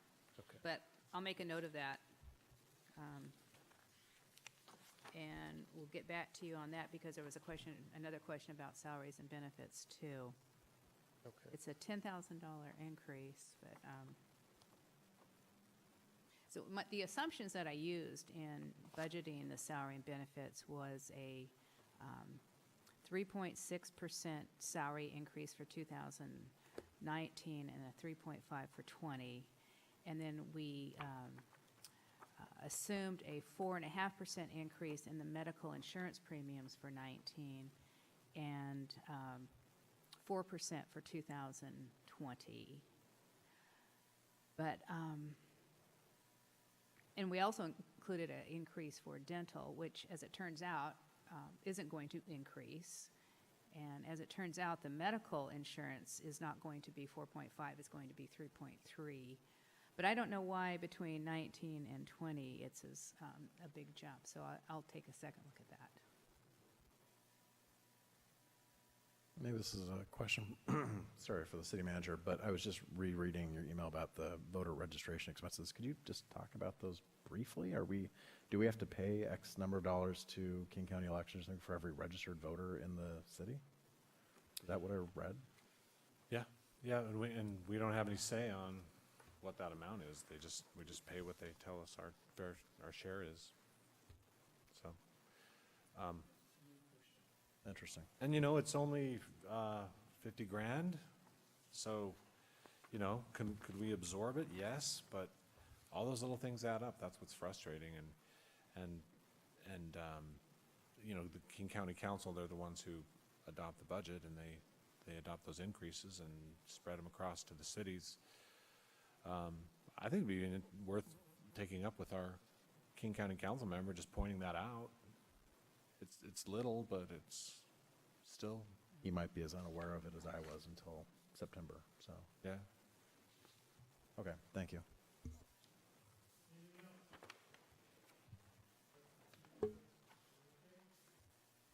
Thank you. So, Thank you. it sounds like you're gonna stay with 753 per capita? I just want to make sure we're not hearing any objections on that 172,000 per year budget that you see on your screen. Good to go? Okay. Okay.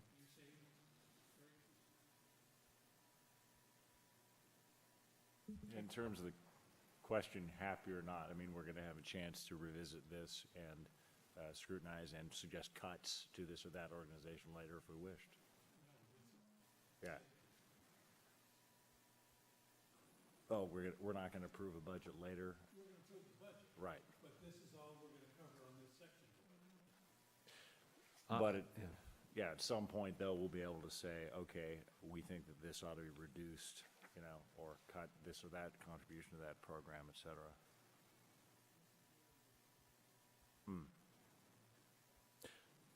I think we probably could do it at some point later, though. We're not prevented from that.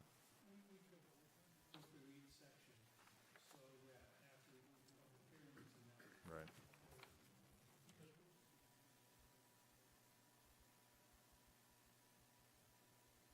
So, yeah, this is definitely not a commitment to being happy or otherwise with the budget, but bearing some further scrutiny from my part. Okay, thank you. Okay. This is something that I brought up to Kelly, and it's, again, partly where I sit in my day job. I was struck by, noticing some organizations that I'm very familiar with on this list that other fund sources spend considerable amounts of money on. And I don't know, I have a funny feeling it's not in our purview to change that application, but I would love it if there was some comment made to whoever does do that the applicants are clearer about what these funds are going toward. And if they are simply blended in with all the other fund sources and they go to one big general fund, that's fine, but they need to be clear about it, is it a portion of their service? Is it a specific program within their larger agency? Is it all one big blend? It's definitely not clear from those applications. I think you're pretty clear on about Kenmore and how much is being spent. Kenmore and Kenmore residents, right? Because that's been something we're very, very concerned with. We want to make sure that our human service dollars are staying in Kenmore as much as possible. Right. That's a big thing for us. Councilmember Sharpnick, I'd be happy to voice that with the group. Yeah, it's That- just passing along that Yeah, message. for the next application period. Yeah, because they're done in a kind of uneven fashion, so it's hard to interpret. At least it was for me. I mean, Kelly's looking at them with, a more trained eye, I think, but, yeah. Yeah, some of them, yeah. All right. Thank you. Thank you, Kelly. Excuse me. How about that? The team is dwindled. Well, I have the city manager. And the assistant city manager. And, yes. And the city clerk. So we'll move into the finance administration budget. And as you know, that's my budget. The total for the biennium is expected to be about $1.9 million, and it's a 14% increase over the prior biennium. It's still, right, still in that section. Finance, administration, city clerk are really one department. And so in my FTEs, maintaining the same number of FTEs, it includes myself, an accountant, an accounting technician, and Kelly, the city clerk. One of the major areas of responsibility for me and my team is budgeting and financial reporting. These are some of the tasks and programs that are involved in providing that service internally and externally. We work on the budget, the monthly financial reports and the audits. We're very involved in the CIP planning and long-range planning, investing the city's excess cash and debt management.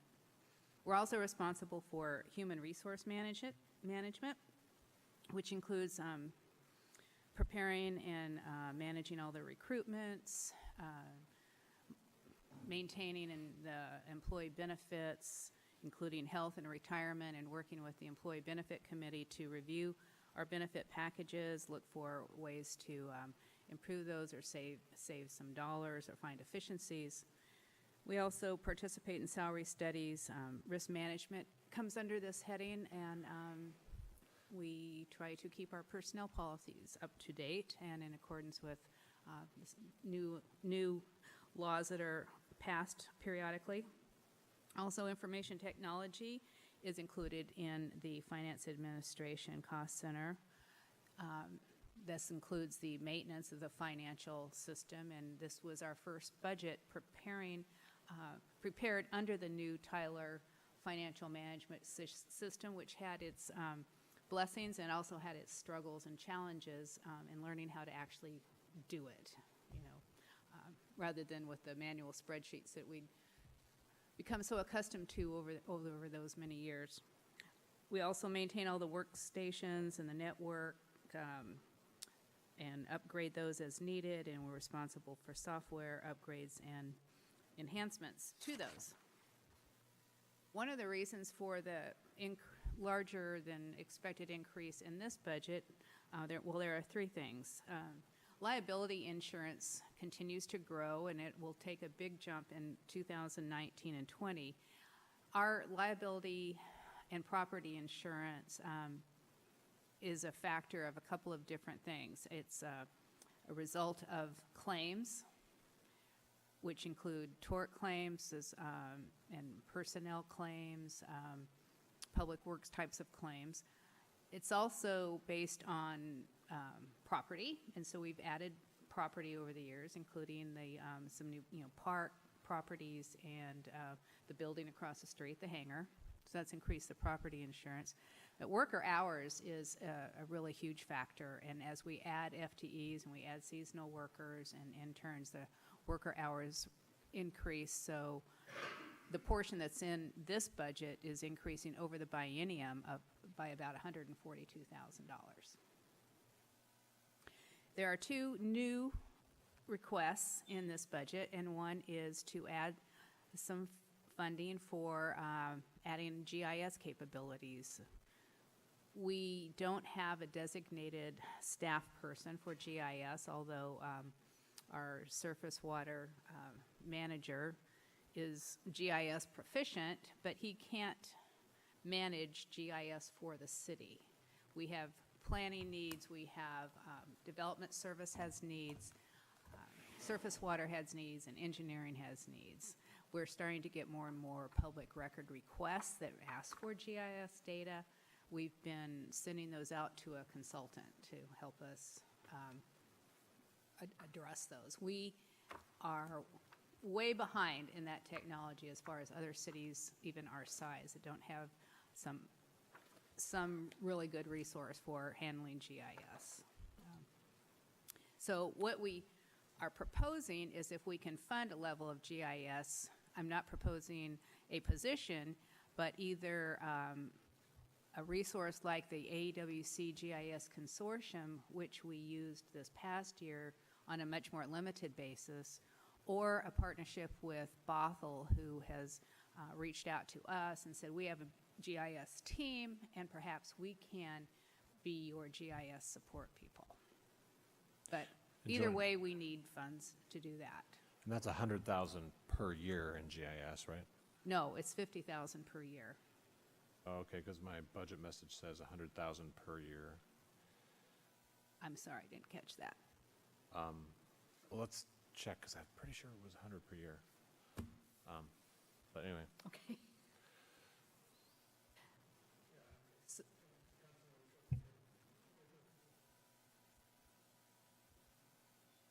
That's great that we're looking at a Bothell option to share the costs. I understand, though, that North Shore Utility District has GIS capabilities or data somehow. Have we looked into that at all? I know they do. They have GIS people, and they could be a resource as well. We talked to them, gosh, probably 5, 6, 7 years ago about that, and I don't know why nothing came of it. But I think Bothell being a similar municipality, understanding the needs that we specifically have might be a better fit, but we want to explore that. We're going to have to pay for it either way. Yeah, we should definitely look into NUD. I do remember we looked into it a few years ago, and I think it had something to do with the fact that they built their own system instead of using like a software company to help them. Yeah. And so it's all dependent on their people, and if their people go, the knowledge goes. It might or- have been very proprietary. Yeah, proprietary I, just to NUD.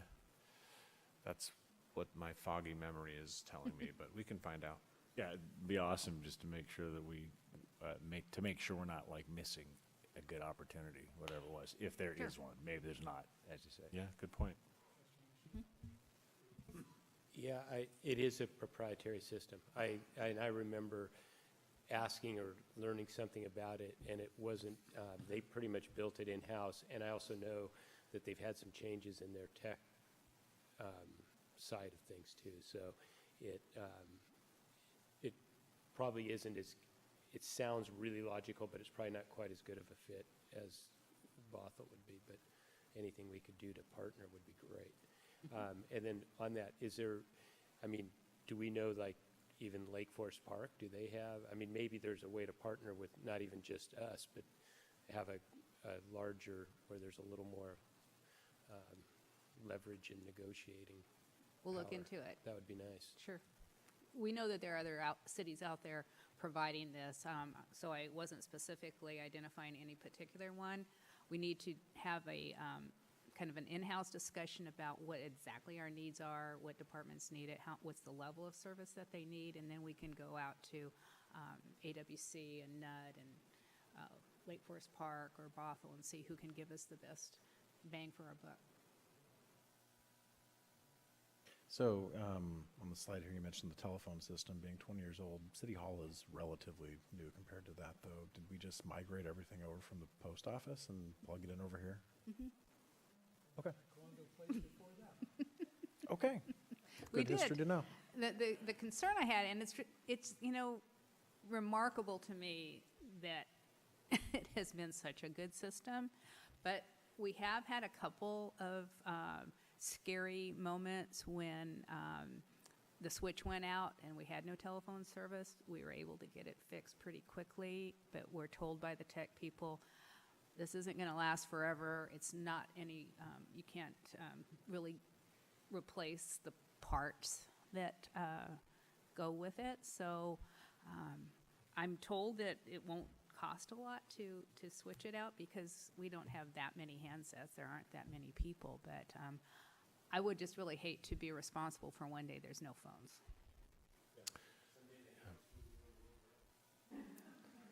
Yeah, when I was in Gig Harbor, we had this, I think the same phone system, and the tech said, hey, you've got this motherboard with this chip and this processor here, and the whole phone system depends on it, and it's irreplaceable. You can't, there's not another one of those motherboards around. So if that motherboard dies and burns up, you have no phone system.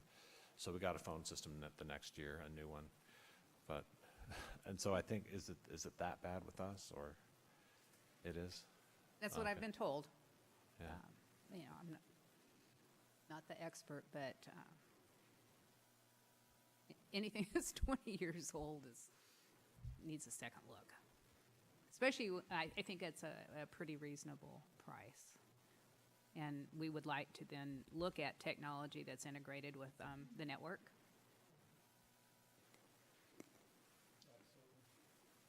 This doesn't, what this doesn't include is that when we have another public works facility or offsite, this would not include that. That would be the cost of that facility. This is just for City Hall.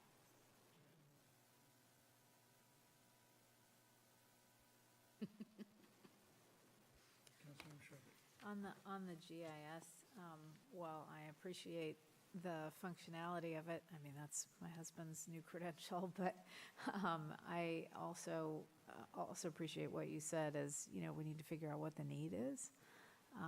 So I'm kind of hoping that it's, in fact, it was one of the things on my list, that it's the 50,000 as opposed to the 100,000 per year, because without really knowing what, I don't know, I just have a little bit of a problem of putting it in the budget without really knowing what the need is.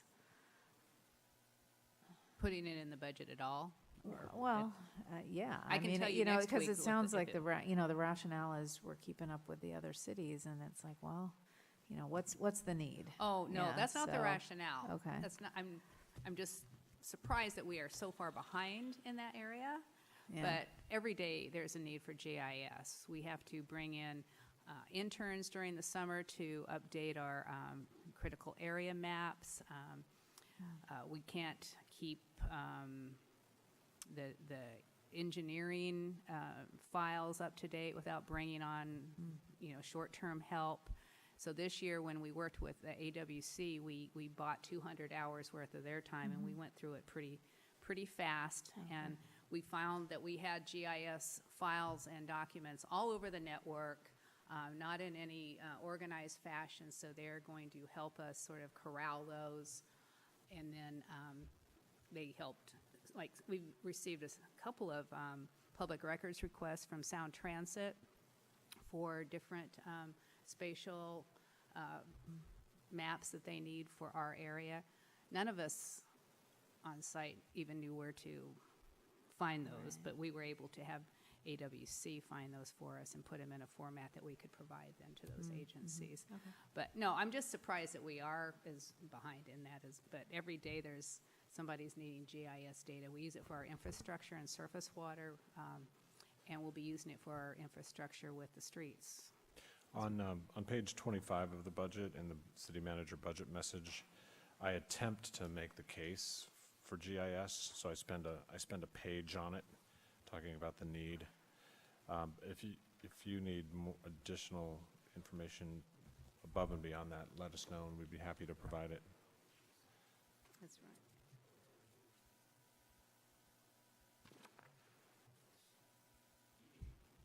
The entire, I remember when you talked about it in the budget letter, but it would make the staff a lot more efficient too, wouldn't it? I mean, I think there's huge benefits and efficiencies other than the cost of doing it.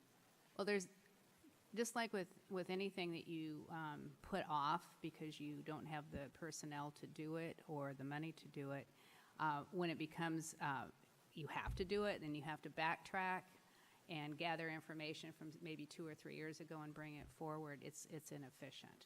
So keeping the GIS maps and data current is the most efficient way to operate, so that you have that information when you need it and when planning needs it, when they have to evaluate a critical area, for instance, is what they're about a lot. For those that have never used it, you can go on to City of Seattle is a great example of, their system, and it's amazing how incredible it is, and really getting into critical areas and steep slopes and all these different things that we have a lot of them, these things around here. And I think if we just lived in the middle of, Ephrata, it might not be quite as important, but I think it's really a benefit to the efficiencies for anybody that's thinking about doing any work or development or anything in the city. I agree. And we had another staff person who was a resource for doing this in the planning department, but when he left the city, he took all that knowledge with him as well. So that was, kind of a detriment to us. But those are the new additions that I have requested in my budget for your consideration. But should I continue on with my department presentation? Okay. So I wanted to give you some PBB information a little bit different way. So I thought I would look at the PBB programs in the finance administration area and which programs scored at the top, which were the highest scoring quartile one, biggest bang for the buck programs, and these are those. The budget monitoring and budget amendment work that we do, which doesn't have a huge cost related to it. CIP development is a very critical and essential function. And then, of course, the biennial budget development. And then I thought, well, what are the most, which programs take the most resources, regardless of what quartile they're in? And this is what I found, that risk management is our single most costly program, and it's mainly because of the property and liability premiums associated with it. council management and support, of course, which includes not only Kelly's time, but mine and some direct costs. And then administration, which sort of surprised me that it's a quartile 4 program, and it's not really a program, and it made me think, well, we're not doing a very good job of assigning our time to the other programs that we're responsible for. So, but it is there, and I thought I should bring it to your attention that a lot of resources are tied up in administration, which really is time spent at, department meetings, staff meetings, training, answering questions and email and phone calls and that kind of thing. But I think we could do a better job of allocating our time other than to administration. But I present that to you just for what it's worth. So that concludes the Finance and Administration budget presentation. Before I move on, are there any questions?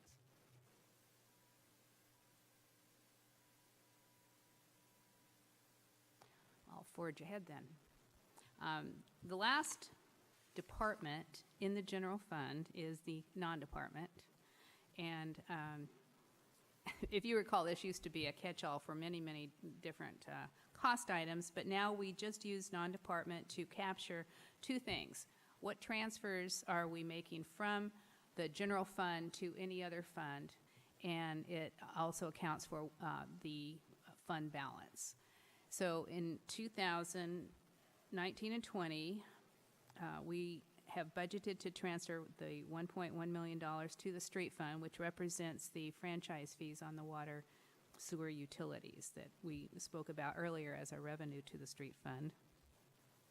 And the projected fund balance for the general fund as of the end of 2020 is $3.8 million, which is a very healthy 29% of the expenditure budget, based on the way the revenues and expenditures are set at this time.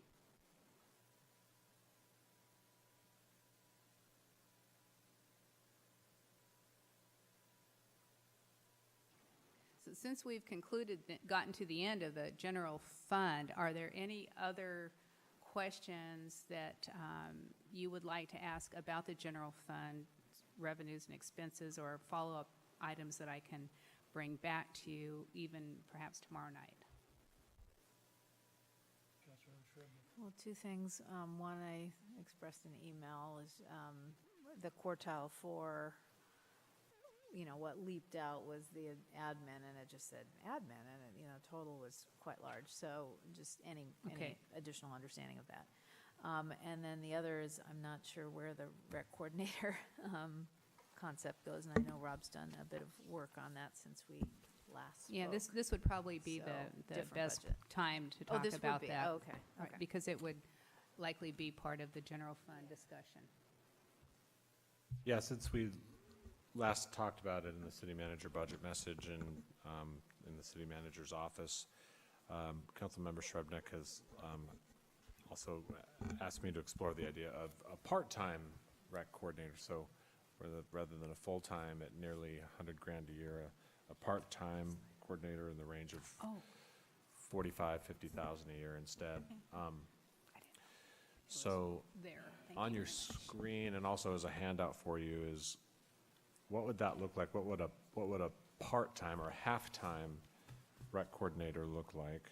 And what would that position do? And so if I could just kind of walk you through this. So the green would be the new recreation coordinator duties. Those are duties that are not being performed now. However, we do plan on getting 2 of those duties done next year as part of the communication specialist's work plan, Becky Range. So if you see on the notes there, on the top 2 lines, I've talked to Nancy Owsley and Becky Range, and she believes she can develop and maintain a list of rec providers and also create and maintain a recreation guide for the city. And then the other But back to if there were a half-time position, that person would do those things plus those other things that are shown in green. And then everything else in, would you call that color blue? Those are things that we're all doing now. And so as you can see, recreation is just kind of spread like peanut butter across our organization. We all just kind of chip in and take responsibility in different areas. So for example, Shelby has the Skyhawk Summer Camp, Skate Like a Girl, YMCA. I've got point of contact for KWAC and the What's Up concession and the jet ski concession. And then Nancy Owsley's got point of contact with the Senior Center and Heritage Society and Arts of Kenmore. And then you can see where the facility rentals play out. And then we also have down at the word towards the bottom, you see future yet to be determined. We're going to have we have a Morelands picnic shelter that's come online. I'm recommending, but it's your decision, but I'm recommending right now, and we'll need to have a conversation about it later, but I'm recommending right now that particular shelter just be open and not reservable. But then we're going to have a couple other picnic shelters at Squires and Log Boom in the mid-2020s, and then a future boathouse at Rhodey Park. So those are things that have not yet been assigned to a person. Also notice there's 3 X's with asterisks, and also they're noted there.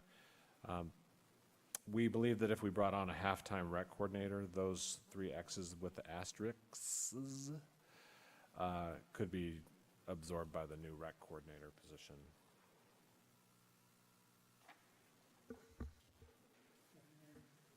So, just correct me if I'm reading this wrong, but if I'm reading this correctly, then the only kind of 2 new items that would be taken care of by the rec coordinator that aren't already covered by somebody else would be rec visioning and prioritization of rec needs and nonprofit board support, and also the future to be determined.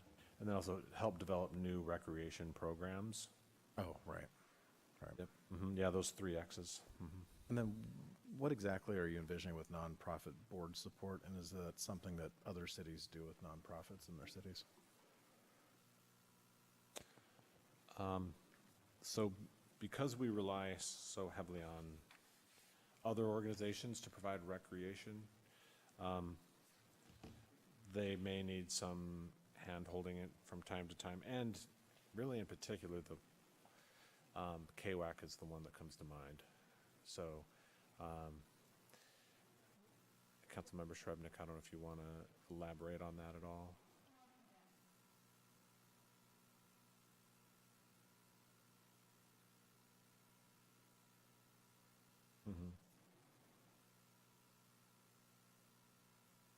When you're relying on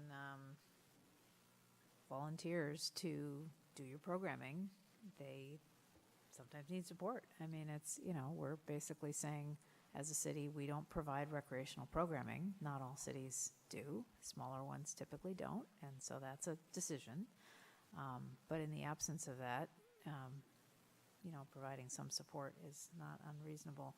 I think the other way to look at this as well is,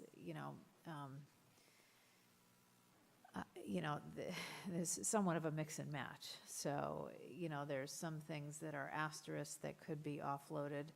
If you decide that you have enough recreational programming, that means more things from other people could be offloaded.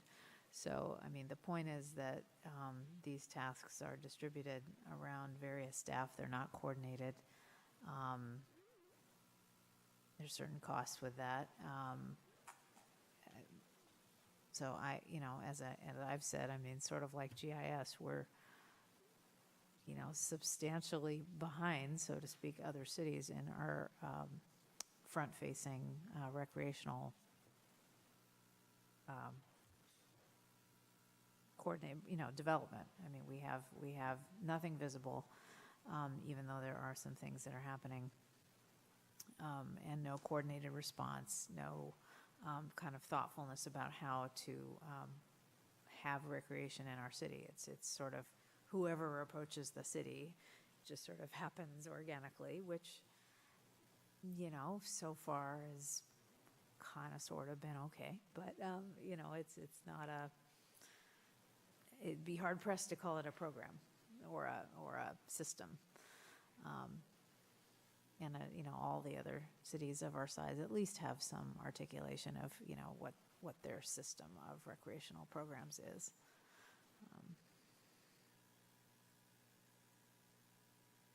Marshall? And I apologize, I must have missed it. How much was this position going to be funded at? Yeah, so I think the original idea was, and again, none of this is in my proposed budget, but the original thought was a full-time position at about 90 grand a year with benefits. So half-time would be in the neighborhood of 45.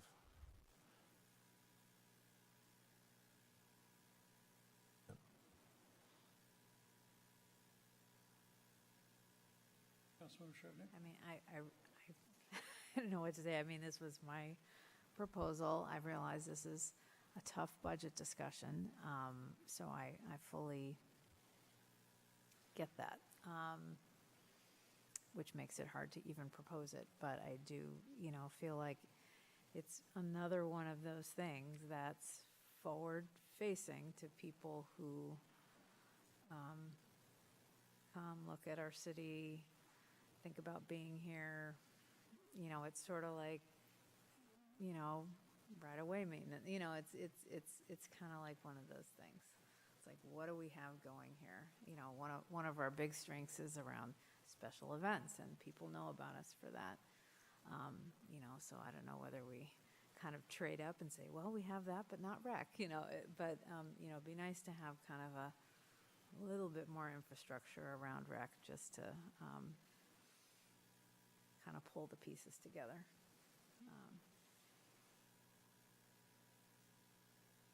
Brought up streets and parks and whatever, and I mean, if we're looking at hiring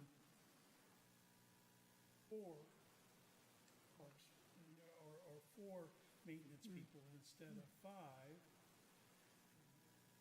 adding another half-time position when trying to get rid of the 3.5% property tax increase and trying to.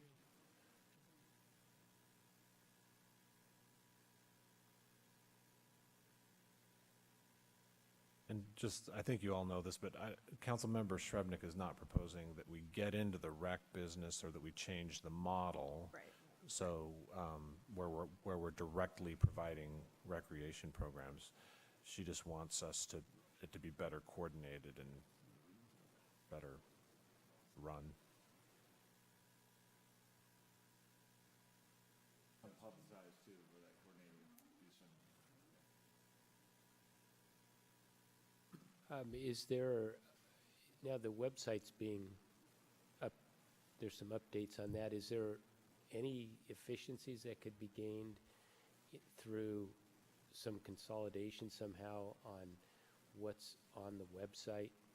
I realize that's a far cry from having a coordinator, but I'm just wondering if there's something that somehow can be some level of direction and consolidation that goes on as far as where it's a little clearer for people to know where to go and to how to get their answers, because I would have a hard time supporting it, basically. Yeah, you know, I'm hoping that that's the case. I mean, I feel like as soon as you put something on the website, or make a brochure, you are going to have to, I would think, identify someone who responds to inquiries. And at that point, you have identified your rec lead. So you know, whether or not that's an existing person or not, I think that's pretty hard pressed. The other thing that I mentioned, I mean, I had my whole little spiel, as you remember, in May about this, but one of the things that I continue to feel uncomfortable about is our city manager, you know, being in this role. It just seems kind of odd that we're using our city manager in this way. It just doesn't seem appropriate to me. But that might be micromanaging things, so. Deputy Mayor. Yeah, so when you first brought this up back in May, I was definitely a little skeptical over the whole thing. I don't think I'd quite had time to let everything kind of soak. And I appreciate you working with the city manager on kind of this halftime model. And the way you described it as kind of being part of our forward-facing and kind of almost tying it in with our economic development and welcoming people to Kenmore and getting people here. That spoke to me a bit. So I am much more open to this than I was a few months ago. I don't know if I'm 100% there yet, but I think I'm almost there at this point. So I don't know what we do with that, but just for whatever it's worth.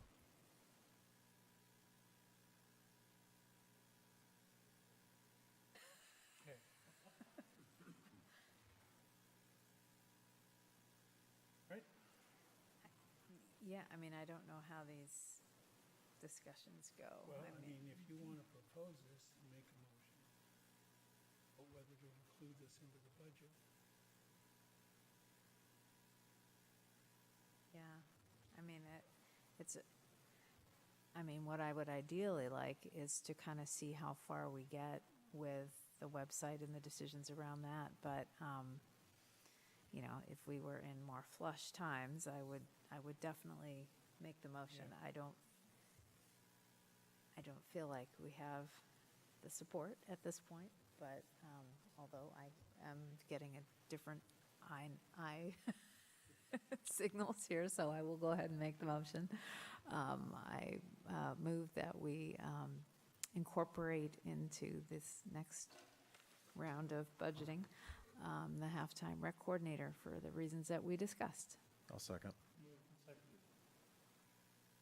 Discussion. Hearing none. Clerk, take the roll. Okay, sorry, just 10 seconds here. Councilmember Marshall, Yes. Councilmember Shrubnik, Yes. Mayor Baker, No.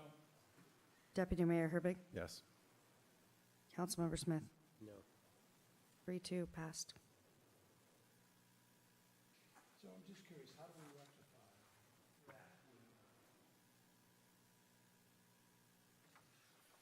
All right. That's both important. Is that it? That's up to you. I have more prepared. So we can continue these discussions tomorrow night. All right. Staff report.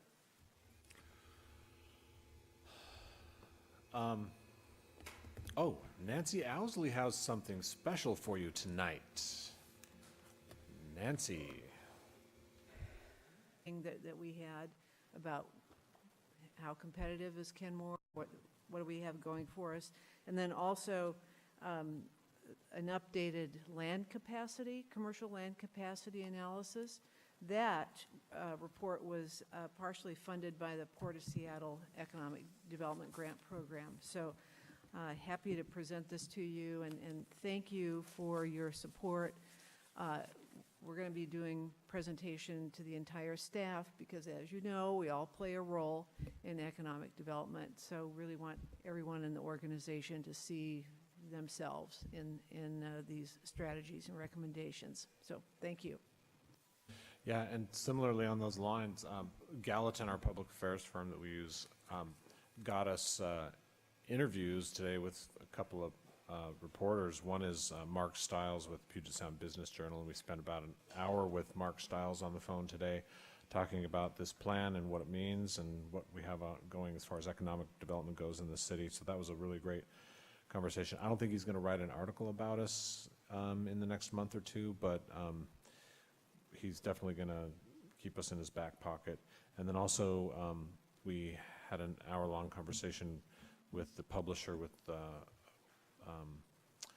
Registry, which is a kind of a real estate publication, and so we had some good quality time on that. But this new plan that you just adopted was kind of the hook that got us those interviews. So that's all I have, Your Honor. just am forwarding you all an email. I got this today. It's from the Anti-Defamation League. It's hate crimes training. They're inviting all of us to attend a one-day workshop on November 9th, and I believe it runs from 8:30 in the morning till 3:30 in the afternoon at the Seattle University School of Law, in partnership with the King County Prosecutor's Office and the U.S. Attorney's Office and the Seattle University School of Law, where they're going to talk about the impact of hate crimes and incidents on diverse community groups and best practices for responding to, investigating, and reporting feature a special remarks from Mayor Durkin and other elected officials, and lunch will be provided. Charge, but I think it's just RSVP. Anyway, the invitation is there if you're interested. If there's nothing else to come before us, yes. I'm Well, we sorry. have I didn't go over counts, my- right, yeah, right. I'll start over there. Councilmember Smith. Councilmember Marshall. I've got to say, that observation by the Lake Forest Park mayor really hit me tonight. What's his name again, too? Jeff Johnson. Mayor Johnson, yeah, he started out by saying, you know, Lake Forest Park doesn't want to become a big city. We don't want to become a big city. And I just wanted to highlight that, to ponder, you know, in terms of seeking a balance with all the issues of growth that we're facing right now, and keeping, really trying to keep what is best, and, you know, not getting too out of hand with increasing urbanization. Councilmember Shrubnik. I have a couple things. One is a tag on to what you just announced. I almost didn't come tonight. The vigil at the temple where my grandfather was a rabbi for over 30 years was having their vigil tonight at 7 o'clock. And November 9th, which is my birthday, and I'll be gone actually, is also the same day as Kristallnacht, which was the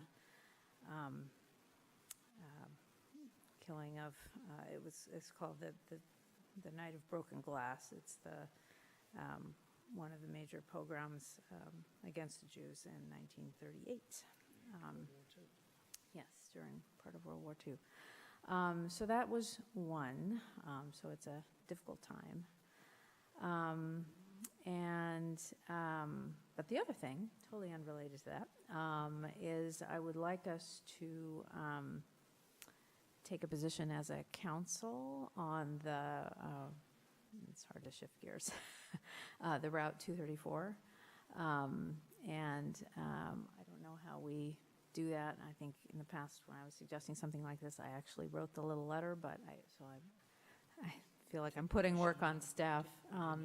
That we take a position that we do not want to have the loss of scheduled service in that area, the bus route, because yeah, I think the loss of scheduled service is pretty important, and the idea that, you know, teens are just going to pick up the phone and call, essentially dial a ride, is, I think, really unrealistic, and that route provides significant service to the high school.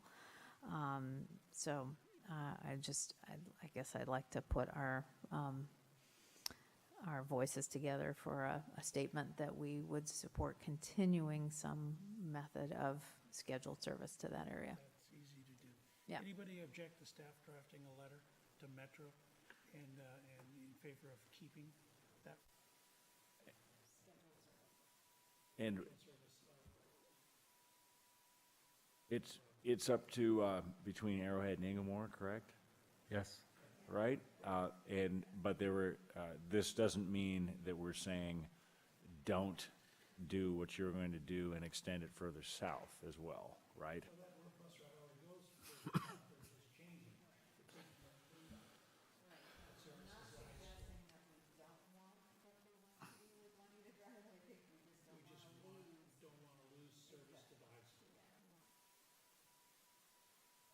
They would still, so that route would still then, at some point, be going further south to the Inglewood Shopping Center?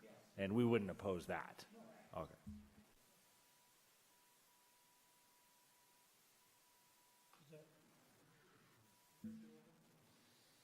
Yes, we'll write a letter for the mayor's signature.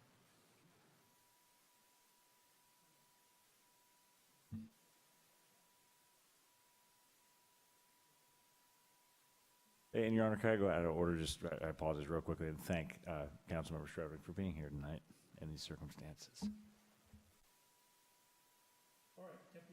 So last week, I think it was last week, I passed out the draft letter from ETP, not the draft letter, the draft legislative priorities from ETP. You all have had a chance to look at it. I just wanted to get a sense from you if there are any red flags jumped out, anything that you're wildly opposed to, any surprises? Okay. Then we're going to scoot forward with approval while I'm out of town on the 9th, actually. ETP will hopefully take any other comments and get that put together, and we'll finalize it in December then. But